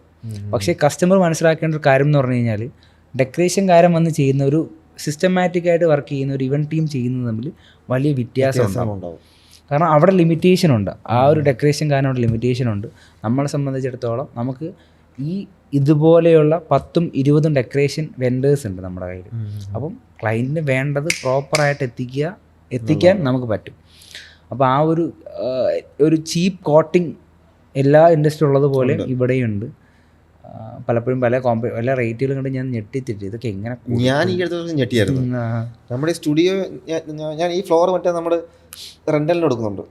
ഒരു 699 മണിക്കൂറിന് വെച്ച് കൊടുക്കുന്നുണ്ട്. അങ്ങനെ 699 കൊടുക്കുന്നത്. എല്ലാ എക്യുപ്മെൻറ്റ്സും എല്ലാം ഉണ്ടാവും. നോർമലി എല്ലാം കൊടുക്കുന്ന പോലെ. അങ്ങനെ ഞാനിപ്പോൾ എനിക്ക് ഈ അടുത്തൊരു അഡ്വർടൈസ്മെൻറ്റ് വന്നു. കൊച്ചിയിൽ ഏതോ ഒരു സ്റ്റുഡിയോ 399 മണിക്കൂറിന്. അപ്പം ഞാൻ ആലോചിക്കുകയാണ്, കൊച്ചി പോലൊരു സിറ്റിയിൽ അവരെ ഇങ്ങനെ കൊടുക്കണമെങ്കിൽ അവിടെ എന്തുമാത്രം കോമ്പറ്റീഷൻ എറണാകുളത്തുണ്ടാവും. അവർക്കല്ല എന്ത് പ്രോഫിറ്റ് ആയിരിക്കും കിട്ടുന്നത്. എനിക്ക് കഴിഞ്ഞ ദിവസം 3 കോൾ വന്നു ബ്രോ, ഡിജിറ്റൽ മാർക്കറ്റിംഗ് ഏജൻസിയിൽ നിന്ന് 3 കോൾ വന്നു. ഇന്നലെ നിങ്ങളല്ലേ വിളിച്ചത്? ഞാൻ അവരോട് ചോദിക്കുകയാണ്. അപ്പോൾ അവരല്ല വിളിച്ചത്. കാരണം ഇങ്ങനെ ഇത്രയും കോളുകൾ ഏജൻസി. ഇനിയിപ്പോൾ നമ്മൾ സ്റ്റാറ്റസ് ആകുമ്പോൾ ഇപ്പോൾ വരും ഏജൻസികളുടെ പരസ്യങ്ങളെല്ലാം ഞങ്ങളെ ചിലപ്പോൾ വരും. അല്ല, അത് സ്വാഭാവികമാണ്. ഈ പറഞ്ഞ പോലെ പിന്നെ വർക്ക് പിന്നെ ക്ലയൻറ്റുകൾ പിന്നെ ഇടിച്ച് താഴ്ത്താറുണ്ട്. നമ്മുടെ ചില നോക്കുമ്പോഴത്തേക്കും അവർ ഇപ്പോൾ ഞങ്ങളിപ്പോൾ അത്യാവശ്യം നല്ലൊരു ഷൂട്ട് ചെയ്യും. ആൾക്ക് പറയും അത് മൊബൈൽ ഫോണിൽ ശരിയാണ്, മൊബൈൽ ഫോൺ വലിയൊരു പ്രശ്നമായിട്ട് വന്നിട്ടുണ്ട്. പക്ഷേ ഞാൻ പറയുന്നത്, ഞാൻ ബ്രോയിഡാണോ പറഞ്ഞത് എനിക്കറിയില്ല. അത് ഞാൻ എല്ലാവരും എൻ്റെ വെൻഡേഴ്സിനോട് ഞാൻ പറയാറുണ്ട്. കോസ്റ്റിങ്ങിനെ ഈ ഒരു ഇഷ്യൂ പറയുന്ന സമയത്ത് ഞാൻ പറയും, നമ്മൾ റേറ്റ് ഇടുക. അത് ഓക്കെ. ഇപ്പോൾ എന്നോട് ഞാൻ പല കോട്ടും ബ്രോയിഡും എടുക്കാറുണ്ട്. ചിലപ്പോൾ നമ്മൾ സംഭവിക്കാൻ അത് നടക്കാറില്ല. വേറെ ഒന്നുമല്ല, ബ്രോയുടെ കോട്ട് അതാണ്. ബ്രോയുടെ ക്വാളിറ്റി എനിക്ക് വേണമെങ്കിൽ ബ്രോയുടെ കോട്ട് ഇതാണ് എന്നുള്ള രീതിക്ക് പോയി കഴിഞ്ഞാൽ പിന്നെ പ്രശ്നമില്ല. അങ്ങനെ ക്വാളിറ്റി മെയിൻറ്റെയിൻ ചെയ്തിട്ട് ബ്രാൻഡായിട്ടുള്ള ഒരുപാട് പേര് എനിക്കറിയാം. അവരിന്നും മോണോപ്പൊളി കളിക്കുന്നുണ്ട്. ഈ ചീപ്പ് കളിക്കുന്നവർ മാത്രമേ. പക്ഷെ നമ്മൾ രക്ഷപ്പെടത്തില്ല ചീപ്പ് കളിക്കുന്നവർ. എന്തുകൊണ്ട്? അവൻ ചീപ്പ് കളിക്കുന്നതിൻ്റെ കൂടെ കിടന്ന് കളിക്കാൻ പറ്റുമോ? അതാണ് പ്രശ്നം. മനസ്സിലായ? മറ്റവൻ ബില്ല് ചെയ്യേണ്ട രീതിക്ക് ബില്ല് ചെയ്ത് കൊടുക്കേണ്ട സർവീസ് പ്രോപ്പറായിട്ട് എനിക്ക് കുറച്ച് ഏജൻസി. ഇപ്പോൾ ഈ ഫീൽഡിൽ എനിക്ക് കുറേ ഏജൻസികളുണ്ട്. എൻ്റെ ഫ്രണ്ട്സ് നടത്തുന്നത് തന്നെ ഒരു ട്രിവാൻഡ്രത്തിൻ്റെ ഒരു 2-3 എനിക്കറിയാം. കൊച്ചിയിൽ എനിക്കറിയാം. അവർ ഞാൻ ഇങ്ങനെ എനിക്ക് സംഘടന ഞാൻ അവരെ വിളിക്കും. ഒന്നെൻ്റെ ഒരു സീനിയർ ചേട്ടനൊക്കെ ഉണ്ട് ട്രിവാൻഡ്രത്ത്. അത്യാവശ്യം വലിയൊരു ഏജൻസിയൊക്കെയാണ്. അപ്പം ഞാൻ വിളിച്ച്, ചേട്ടാ ഇങ്ങനെ ചേട്ടാ പൈസ കിട്ടുന്നില്ല. നീ ഇത് വിട്, ഞാൻ അന്നേ പറഞ്ഞില്ല ഇങ്ങനെയുള്ള വള്ളി കേസിൽ പോയി പിടിക്കരുതെന്ന്. നിങ്ങൾ വ്യക്തമാണ്. ഞാൻ എനിക്ക് കിട്ടുന്ന വർക്കിൽ ഫസ്റ്റ് എഗ്രിമെൻറ്റ് വയ്ക്കും. ആ പുള്ളി പറയുന്നത് അത് 1000 രൂപയുടെ വർക്കാണെങ്കിലും 5000 1 ലക്ഷം ആണെങ്കിലും എഗ്രിമെൻറ്റ് വയ്ക്കും. വെച്ചിട്ട് ഈ ഒരു 7% 100% ചോദിക്കുന്നത് അഡ്വാൻസ് തന്നില്ലെങ്കിൽ 7%. അത് കിട്ടി അത് അക്കൗണ്ടിങ് എന്താണ് ഫോൺ പേയിൽ 150 രൂപയൊക്കെ വിളിച്ചു പറയാം. ആ ഒരു സാധനം വിളിച്ചു പറഞ്ഞാൽ മാത്രമേ അവർ വർക്ക് എടുക്കുകയുള്ളൂ. അല്ല, അതാണ് ഞാൻ ആദ്യം പറഞ്ഞത്. നമ്മൾ അങ്ങനെ വർക്ക് ചെയ്യുന്നത്, ബിഗിനർ എന്നുള്ള വർക്ക് ചെയ്യുകയാണെങ്കിൽ നമ്മുടെ എക്സ്പെൻസ് കവറപ്പ് ചെയ്യാൻ പറ്റുന്ന രീതിക്ക് അഡ്വാൻസ് മേടിച്ചിട്ട് മാത്രമേ നമ്മൾ വർക്ക് ചെയ്യും. ഞാൻ ചോദിക്കും, ഞാൻ പറയും ചേട്ടാ അതിൽ ചേട്ടാ ഒരു വർക്ക് ഇപ്പോൾ കിട്ടി വെറുതെ കളയാൻ, അടാ അങ്ങനെ വരുന്ന വർക്കുകൾ നമ്മളെ വർക്കല്ല, അത് ഒഴിവാക്കി ഇടുക, അടുത്ത് നോക്കുക. നമുക്ക് നല്ല നല്ല ഈ നമ്മൾ ഈ പറഞ്ഞ താഴെ നമ്മളിങ്ങനെ ഇടന്നെങ്കിൽ ഈ ചീപ്പ് ഇങ്ങനെ അടിച്ചടിച്ച് നടക്കുമ്പോൾ നമുക്ക് ആ രീതിയിലുള്ള മാത്രമേ നമുക്ക് കിട്ടൂ. അതെ, അല്ല അത് എക്സാക്ട്ലി അത് തന്നെയാണ് ഞാനും നേരത്തെ സംസാരിച്ചത്. അത്രേ ഉള്ളൂ. നമുക്ക് വേണ്ട. എനിക്ക് വലിയ തിരിച്ചറിവുണ്ടായത് കഴിഞ്ഞ ഫിനാൻഷ്യൽ ഇയറിലാണ്. ഞാൻ ഇതുപോലെ ഒരാളോട് വളരെ സീനിയറായിട്ട് ഇൻഡസ്ട്രിയിലുള്ള എന്നെ ഒരുപാട് ഹെൽപ്പ് ചെയ്തിട്ടുള്ള ഇങ്ങനെ ആവണം അങ്ങനെ ആവണം എന്ന് ഇൻഡസ്ട്രിയിൽ എനിക്ക് ഒരുപാട് മെൻറ്റർഷിപ്പ് തരുന്നൊരു പുള്ളിക്കാരനുണ്ട്. പുള്ളി ഞാൻ യാദൃശ്ചികമായിട്ട് കാണുന്നു, സംസാരിക്കുന്നു, എങ്ങനെ പോകേണ്ട കാര്യങ്ങളൊക്കെ. ഞാൻ പറഞ്ഞു ചേട്ടാ നന്നായിട്ട് പോകുന്നു ചേട്ടാ, പക്ഷേ പ്രശ്നം ഇതാണ്ട് കുറേ കാശ് കിട്ടാനുണ്ട് ചേട്ടാ. അത് എല്ലാ വർഷവും ഇത്ര ലക്ഷം രൂപ എഴുതി തള്ളാൻ ഉണ്ടാവണം. എഴുതി തള്ളുന്നീ നമ്മൾ എങ്ങനെയൊക്കെ ശ്രമിച്ചാലും എന്തൊക്കെ ചെയ്തു കഴിഞ്ഞാലും എഴുതി തള്ളാനായിട്ട് ഇത്ര രൂപ ഉണ്ടാവും. അതെനിക്ക് വലിയ തിരിച്ചറിവായിരുന്നു. അപ്പോൾ ഞാനിപ്പോൾ എന്താ ചെയ്യുന്നത് വെച്ചാൽ നമ്മളൊരു പരിധി കൂടുതൽ ഒരുത്തിന് വേണ്ടിയിട്ട് നിൽക്കത്തില്ല. കാരണം നമ്മുടെ സമയം വേസ്റ്റാണ്. ആ സമയത്ത് നമുക്ക് വേറെ ഇൻവെസ്റ്റ് ചെയ്യാം, വേറെ നമ്മുടെ ബിസിനസ്സിൽ ഇൻവെസ്റ്റ് ചെയ്യാം. അപ്പോൾ അങ്ങനെയുള്ളവനെ പോട്ടെ. പിന്നെ അവൻ ഒരു കാലത്തും ഒരിടത്തും അവൻ നിലനിൽക്കില്ല. അവൻ ഇതുപോലെ എത്ര പറ്റിക്കും ബ്രോ, എത്ര പേരെ പറ്റിക്കും, എന്നെങ്കിലും അവന് കിട്ടേണ്ടത് കിട്ടും. അപ്പോൾ ഞാൻ അവൻ്റെ പുറകെ പോകില്ല. അത് ഞാൻ എൻ്റെ ടീമിനോടും പറയാറുണ്ട്. ഒരു പരിധിക്കുള്ളിൽ നമുക്ക് നോക്കണ്ട. ഒരു പരിധിക്കുള്ളിൽ നമുക്ക് പറ്റിക്കാൻ പറ്റില്ല. അവൻ പോട്ടെ, നമുക്ക് നമ്മുടെ വേറെ ആ ടൈം വേറെ ഇൻവെസ്റ്റ് ചെയ്യാൻ എനിക്ക് കളയാൻ ടൈമില്ല. ഞാൻ അങ്ങനെ ചിന്തിക്കുന്നു. ഞാൻ അതുകൊണ്ട് സ്വാഭാവികമായിട്ട് അങ്ങനെയുള്ളവരെ വിടും. അപ്പം നമുക്ക് എല്ലാ തവണയും ഒരു ബിസിനസ്സുകാരനെ സംബന്ധിച്ചിടത്തോളം ആർക്കാണെങ്കിലും കുറച്ച് പൈസ കളയാൻ കാണുമ്പോൾ അങ്ങനെ കരുതണം നമ്മൾ. അങ്ങനെ കാര്യമുള്ളൂ. എനിക്കതിന് ശേഷം ഒരു ചെറിയൊരു മാറ്റം മൊത്തത്തിലുണ്ട്. നമുക്ക് അത് ഞാൻ തീരുമാനം എടുക്കുകയും ഞാൻ അത് ചെയ്തത് കൊണ്ടാണ് ഞാൻ പറയുന്നത്.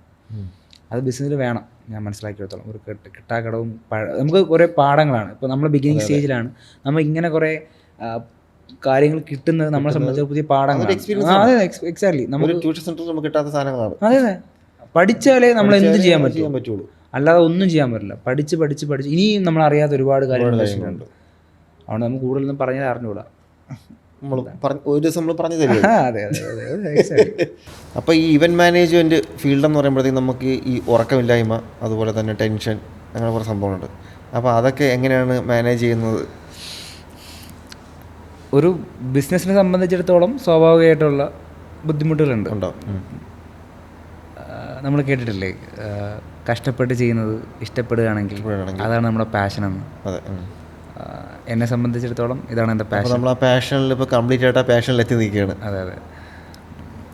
പിന്നെ നമുക്ക് പാഷൻ നമ്മൾ മനസ്സിലാക്കി കഴിഞ്ഞാൽ പിന്നെ ഓരോന്നും ലേണിംഗ് ആണ്. പിന്നെ ഓരോ ദിവസവും നമുക്ക് പുതുമയുള്ളതാണ്. നമുക്ക് പാഷൻ മനസ്സിലാക്കുക, അതിനുവേണ്ടി ഡെഡിക്കേറ്റഡ് ആകുക, പിന്നെ എല്ലാം ഓരോ പുതുമയുള്ളതായിരിക്കും. പിന്നെ ഈ HR ഫീൽഡ് എങ്ങനെയാണ്? HR നമ്മൾ നോർമലി കാണുന്നതും ആൾക്കാർക്ക് തെറ്റിദ്ധരിക്കുന്നതും ഞാൻ ചെയ്യുന്ന HR എന്ന് പറഞ്ഞു കഴിഞ്ഞാൽ പെർമനന്റ് എംപ്ലോയ്മെന്റ് എന്നുള്ളതാണ്. സ്വാഭാവികമായിട്ട് അതല്ല. ആക്ച്വലി അങ്ങനെയല്ല. കാരണം ശരിക്കും എന്തുകൊണ്ട് പെർമനന്റ് ചെയ്യാത്തതെന്നുള്ളത് ഞാൻ പറയാം. ഞാൻ ചെയ്യുന്നത് ടെമ്പററി മാൻ പവർ കോൺസെപ്റ്റിലാണ്. ഫ്ലെക്സിബിൾ മാൻ പവർ ആണ് നമ്മൾ ശരിക്കും വരുന്നത്. ഹവർലി ബേസിൽ ഓരോ മണിക്കൂർ കണക്കിന് നിങ്ങൾക്ക് നമ്മുടെ മാൻ പവർ എടുക്കാൻ പറ്റും. ഇതാണ് നമ്മൾ പ്രൊവൈഡ് ചെയ്യുന്ന സംഭവം. ടെക്നിക്കലി സ്കിൽഡ് ആയിട്ടുള്ള ഓരോ ഇൻഡസ്ട്രിയിൽ, അതിപ്പം ഏത് അഡ്മിനിസ്ട്രേഷൻ ലെവലിലും വർക്ക് ചെയ്യാൻ സാധിക്കുന്ന ഓരോ ഡിപ്പാർട്ട്മെൻറ്റുകളിലും എക്സ്പീരിയൻസ്ഡ് ആയിട്ടുള്ള മാൻ പവർ നമുക്കുണ്ട്. അതിപ്പോൾ മാർക്കറ്റിങ്ങിലായിക്കോട്ടെ, ഓപ്പറേഷൻസിലായിക്കോട്ടെ, എല്ലാ ഇൻഡസ്ട്രിയിലും സ്കിൽഡ് ആണ്. അപ്പോൾ ഈ സ്കിൽഡ് ആയിട്ടുള്ള മാൻ പവറിനെ നമ്മൾ പ്രൊവൈഡ് ചെയ്യുന്നത് ഹവർലി ബേസിസിലാണ്. അപ്പോൾ ബ്രോ നമ്മുടെ കയ്യിൽ നിന്ന് ഒരു ടെക്നീഷ്യനെ നമുക്ക് ഹയർ ചെയ്യുകയാണെങ്കിൽ ഇത്ര ഒരു പർട്ടിക്കുലർ ക്യാമ്പയിന് വേണ്ടിയിട്ടോ പർട്ടിക്കുലർ സമയത്തിന് വേണ്ടിയിട്ടോ ആയിരിക്കും. ഇതിന് വേണ്ടി മാത്രമേ ബ്രോ പേ ചെയ്യുന്നുള്ളൂ. ഇതിലൊരു ഗുണം എന്ന് പറഞ്ഞു കഴിഞ്ഞാൽ, ഒന്ന് വർക്ക് ചെയ്യുന്ന ആളും നിങ്ങളും ഒരു പർട്ടിക്കുലർ ടാർഗറ്റ് ബേസ്ഡ് ആയിരിക്കും. ഈവൻ നിങ്ങളുടെ കോസ്റ്റും ഒരു ലോങ് ടേമിലൊരു സ്റ്റാഫിന് കൊടുക്കുന്ന കോസ്റ്റ് ആവില്ല ഒരു ടെമ്പററി മാൻ പവറിനെ ഹയർ ചെയ്യുമ്പോൾ. ആൻഡ് അവർ സ്കിൽഡുമാണ്. ഒരു പർട്ടിക്കുലർ ഒരുപാട് സിമിലർ ഇൻഡസ്ട്രിയിൽ വർക്ക് ചെയ്തുകൊണ്ട് അവർക്ക് അതിൻ്റേതായിട്ടുള്ള എക്സ്പീരിയൻസും ഉണ്ട്. സോ നിങ്ങളായിട്ട് കുറേ കാര്യങ്ങൾ പഠിപ്പിച്ചു കൊടുക്കേണ്ട ആവശ്യമില്ല. ഇതാണ് ഞാൻ എൻ്റെ മാൻ പവറിൽ ഡെവലപ്പ് ചെയ്ത് വച്ചിരിക്കുന്ന ഒരു സിസ്റ്റം. എന്തുകൊണ്ട് ഞാൻ ഇങ്ങനൊരു മാൻ പവറിലോട്ട് എത്തി എന്നുള്ള ചോദ്യം പറഞ്ഞു കഴിഞ്ഞാൽ നമ്മുടെ നാട്ടിൽ ആർക്കും ജോലിക്ക് പോകാൻ താല്പര്യമില്ല. വിയർപ്പിൻ്റെ അസുഖമുണ്ട്. ആർക്ക്? അല്ല, ആ, കൂടുതൽ വിയർപ്പിൻ്റെ അസുഖമാണോന്ന് എനിക്ക് അറിയില്ല ബ്രോ. നമ്മുടെ നാട്ടിൽ ആർക്കും ജോലി ചെയ്യാൻ താല്പര്യമില്ല. ഞാൻ ആദ്യമൊക്കെ അതുകൊണ്ടാണ് നമുക്ക് ഈ അന്യ സംസ്ഥാനത്തു നിന്നൊക്കെ ഞാൻ ആദ്യം എച്ച് ആർ ചെയ്യുന്ന സമയത്ത് ഞാൻ പെർമനൻറ്റ് എംപ്ലോയ്മെൻറ്റിലാണ് തുടങ്ങുന്നത്. പക്ഷേ ആർക്കും എത്ര നല്ല പോസ്റ്റുകളോ എത്ര നല്ല അവസരങ്ങളോ കാണിച്ചാലും ആർക്കും ജോലി ചെയ്യാൻ വയ്യ. എന്നിട്ട് പറച്ചിലോ നമ്മുടെ നാട്ടിൽ ഓപ്പർച്യൂണിറ്റീസ് ഇല്ല, ആർക്കും ജോലി തരാൻ വയ്യ, ഞാൻ BTech ആണ് MTech ആണ് എനിക്ക് ജോലി കിട്ടുന്നില്ല. പക്ഷേ ശരിക്കും ഇത്രയേ ഉള്ളൂ, ആർക്കും ജോലി ചെയ്യാൻ വയ്യ.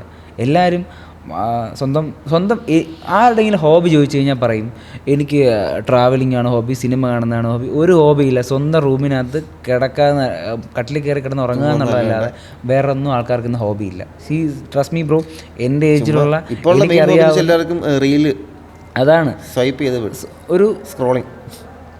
അവരുടേതായിട്ടുള്ള കംഫേർട്ട് സോണിനപ്പുറം ആർക്കും പോകാൻ താല്പര്യമില്ല എന്നുള്ളതാണ്. അതിന് ചില എന്താ പറയുക കാരണങ്ങളാണ് നമ്മൾ ആദ്യം സ്റ്റാർട്ട് ചെയ്തപ്പോൾ പറഞ്ഞതുപോലെ കോച്ചിങ്ങും ബിസിനസ് തുടങ്ങാൻ പോകുന്നു എന്നുള്ള ധാരണകൾ എന്നുള്ളത്. അപ്പോൾ ഞാൻ ഈ ജോലിയുടെ കാര്യം പറയുമ്പോൾ പെർമനൻറ്റ് എംപ്ലോയ്മെൻറ്റിന് വേണ്ടി ഞാൻ പുറകെ നടന്നിട്ടുണ്ട് പലർക്കും. പല നല്ല നല്ല സ്കിൽഡായിട്ടുള്ള ടെക്നിക്കലി പഠിച്ചിറങ്ങിയിട്ടുള്ള പലരോടും ചോദിച്ചിട്ടുണ്ട്. പക്ഷെ അവരിന്നും ഒന്നും ചെയ്യുന്നില്ല എന്നുള്ളതാണ് സത്യം. അപ്പം ഞാൻ അങ്ങനെ ഒരുപാട് പേർക്ക് അവസരങ്ങൾ കൊടുക്കാൻ ശ്രമിച്ചിട്ട് പോലും ആർക്കും ജോലി ചെയ്യാൻ വയ്യ. അപ്പോഴാണ് ഞാൻ മനസ്സിലാക്കിയത് നമ്മുടെ നാട്ടിലുള്ള പലർക്കും ജോലി ചെയ്യാൻ വയ്യ. അപ്പോൾ അങ്ങനെയുള്ളൊരു നാട്ടിലാണ് ഞാനിങ്ങനെ ടെമ്പററി മാൻ പവർ കോൺസെപ്റ്റ് ചെയ്യുന്നത്. ഇപ്പം എനിക്ക് ടെൻഷനില്ല. കാരണം ഞാനൊരു പർട്ടിക്കുലർ ടൈമിലത്തേക്ക് 2 പേരോടും, അതിപ്പം എംപ്ലോയീസിനടുത്താണെങ്കിലും എംപ്ലോയറിനടുത്താണെങ്കിലും പറഞ്ഞിട്ടാണ് ഇത് കോൺട്രാക്ട് സൈൻ ചെയ്യിക്കുന്നത്. സ്വാഭാവികമായിട്ട് അവർ 2 പേരും കമ്മിറ്റഡ് ആണ് ആ കാര്യത്തിൽ. മറ്റേ സൈഡിലോ ഞാനൊരു എംപ്ലോയറിൻ്റെ അടുത്ത് ഒരു എംപ്ലോയിയുടെ പ്രൊഫൈൽ കൊണ്ട് കൊടുക്കുന്നു, ഇത് ഫോളോ അപ്പ് ചെയ്ത് ആ ഇൻ്റർവ്യൂ കഴിഞ്ഞിട്ട് തൊട്ടടുത്ത ദിവസം അയാൾ ജോലിക്ക് വരില്ല, താല്പര്യമില്ല. എന്നിട്ട് ഈ ന്യായവാദങ്ങൾ കേൾക്കാനാണ് വയ്യാത്തത്. നമ്മുടെ നാട്ടിൽ ഞാൻ പറയുന്നത് ജോലിക്ക് പോകാൻ താല്പര്യം, ബിസിനസ് ചെയ്യട്ടെ. പക്ഷേ അവർക്ക് ബിസിനസ് ചെയ്യാനും താല്പര്യമില്ല. എന്നിട്ട് ഈ പറയുന്ന ജോലി കിട്ടാത്തതിൻ്റെ പേരിൽ പോയി സമരം ചെയ്യാൻ മാത്രം അറിയാം. ഇതാണ് നമ്മുടെ നാട്. അതുകൊണ്ട് അത്രയും ആ ഒരു ഓഡിയൻസിനെ ഞാൻ കണക്കാക്കുന്നില്ല. പക്ഷേ ജോലി ചെയ്യാൻ താല്പര്യമുള്ള നല്ല സ്കിൽഡായിട്ടുള്ള മാൻ പവറിനെ ഉദ്ദേശിച്ചാണ് നമ്മൾ ടെമ്പററി മാൻ പവറിൽ വർക്ക് ചെയ്യുന്നത്. അപ്പോൾ നമ്മൾക്ക് ഇതിൻ്റെ മാർക്കറ്റിംഗ് സൈഡൊക്കെ എങ്ങനെയാണ്? ഏതില്ല, അതായത് ഈ ഇവൻ മാനേജ്മെൻറ്റിൻ്റെതും HR ഇപ്പം നമ്മളിൽ ഇങ്ങനെ ഒരു ഇതുണ്ട് എന്ന് മറ്റുള്ളവരെ കൂടെ അറിയിക്കാൻ വേണ്ടിയിട്ട് എന്തൊക്കെയാണ് ചെയ്യുന്നത്? Influencer marketing. ഞാൻ അങ്ങനെ മാർക്കറ്റിംഗ് ലെവലിൽ അങ്ങനെ കാര്യമായിട്ടുള്ള പരിപാടി ചെയ്യാറില്ല പൊതുവേ. കാരണം ഞാൻ ആദ്യത്തെ പറഞ്ഞ പോലെ നമുക്ക് അത്യാവശ്യം ഓപ്പർച്യൂണിറ്റീസ് ഓൾറെഡി മാർക്കറ്റിലുണ്ട്. അത് മനസ്സിലാക്കിയിടത്തോളം നമ്മൾ അങ്ങനെ വർക്ക് ചെയ്യുന്നുണ്ട്. Competition is there. പക്ഷേ നമ്മൾ ചെയ്യുന്ന കാര്യത്തിൽ നമ്മൾ ഡെഡിക്കേറ്റഡ് ആയതുകൊണ്ടാവാം നമുക്ക് അനാവശ്യമായിട്ട് വലിയൊരു മാർക്കറ്റിങ്ങിൻ്റെ ആവശ്യം വരാറില്ല.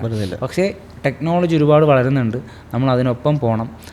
അതിൻ്റെ ഭാഗമായിട്ട് ചെയ്യേണ്ട ഡിജിറ്റലി ഇന്നത്തെ കാലത്ത് ഞാൻ മനസ്സിലാക്കുന്നത് ഡിജിറ്റലി ചെയ്യുന്ന മാർക്കറ്റിങ്ങിനോടൊപ്പം വേറെ ഒന്നും വരില്ല.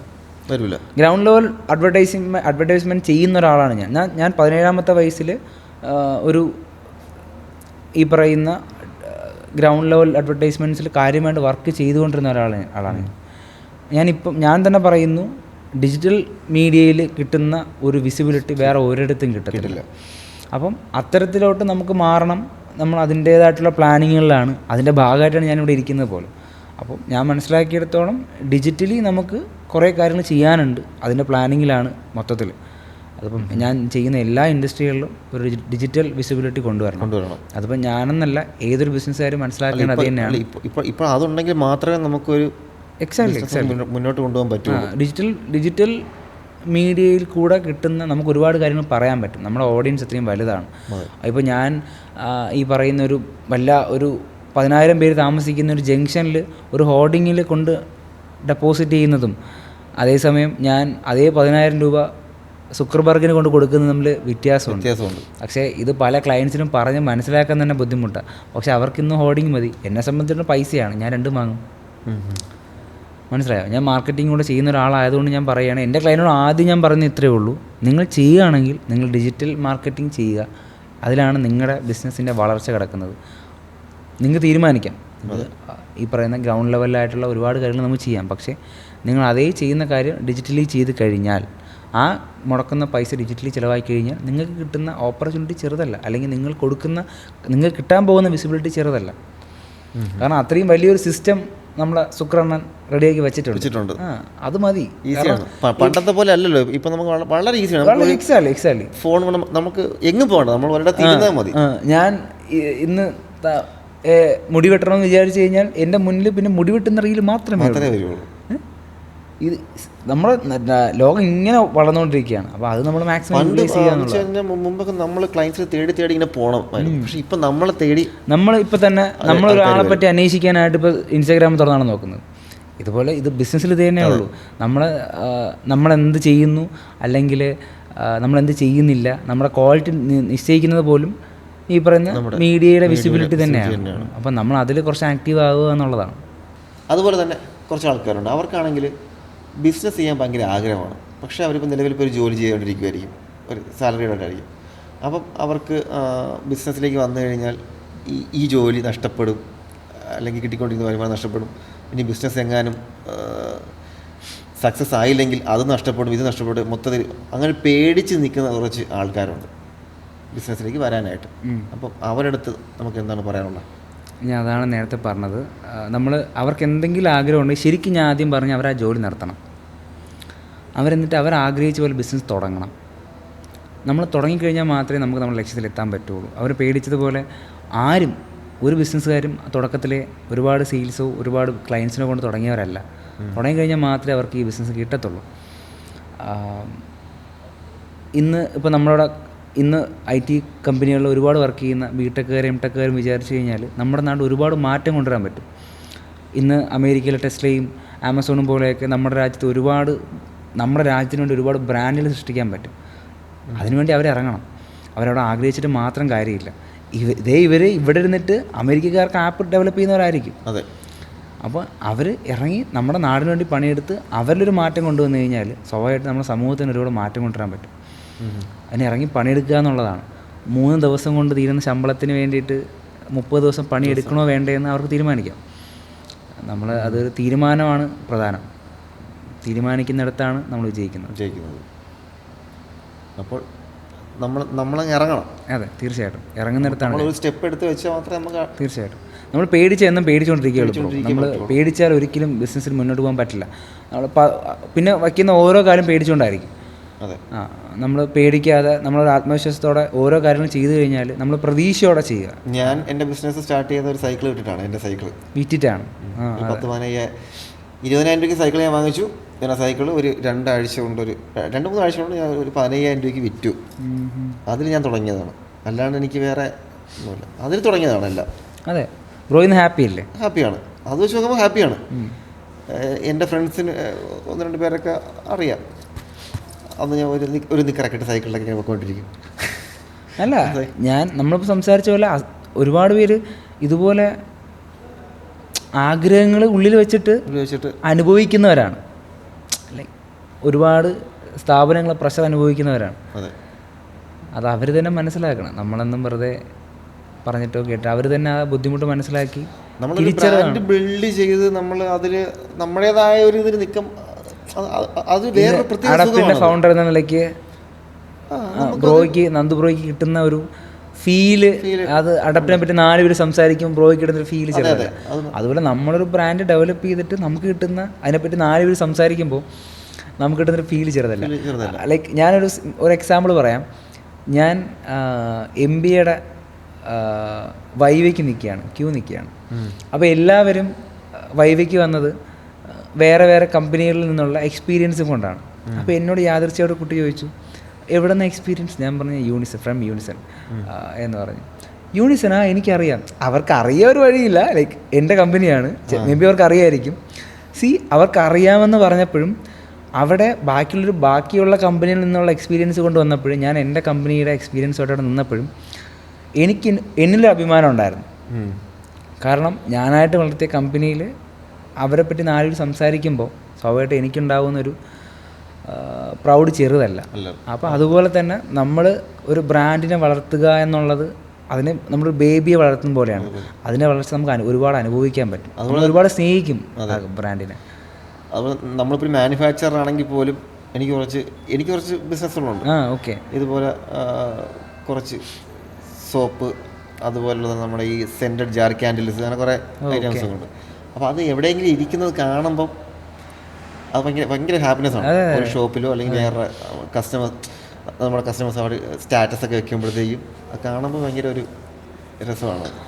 ഞാൻ എൻ്റെ ഒരുപാട് ക്ലയൻറ്റ്സ് ഒരുപാട് ഈ പറഞ്ഞ ഇവൻറ്റുകൾ വരുമ്പോഴും ഒരുപാട് നമുക്ക് പറ്റുന്ന ഒരുപാട് ആക്ടിവിറ്റീസ് വരുമ്പോഴും അത് എൻ്റെ കമ്പനിക്ക് കൊടുക്കാം അല്ലെങ്കിൽ യൂണിസിന് കൊടുക്കാമെന്ന് പറയുമ്പോൾ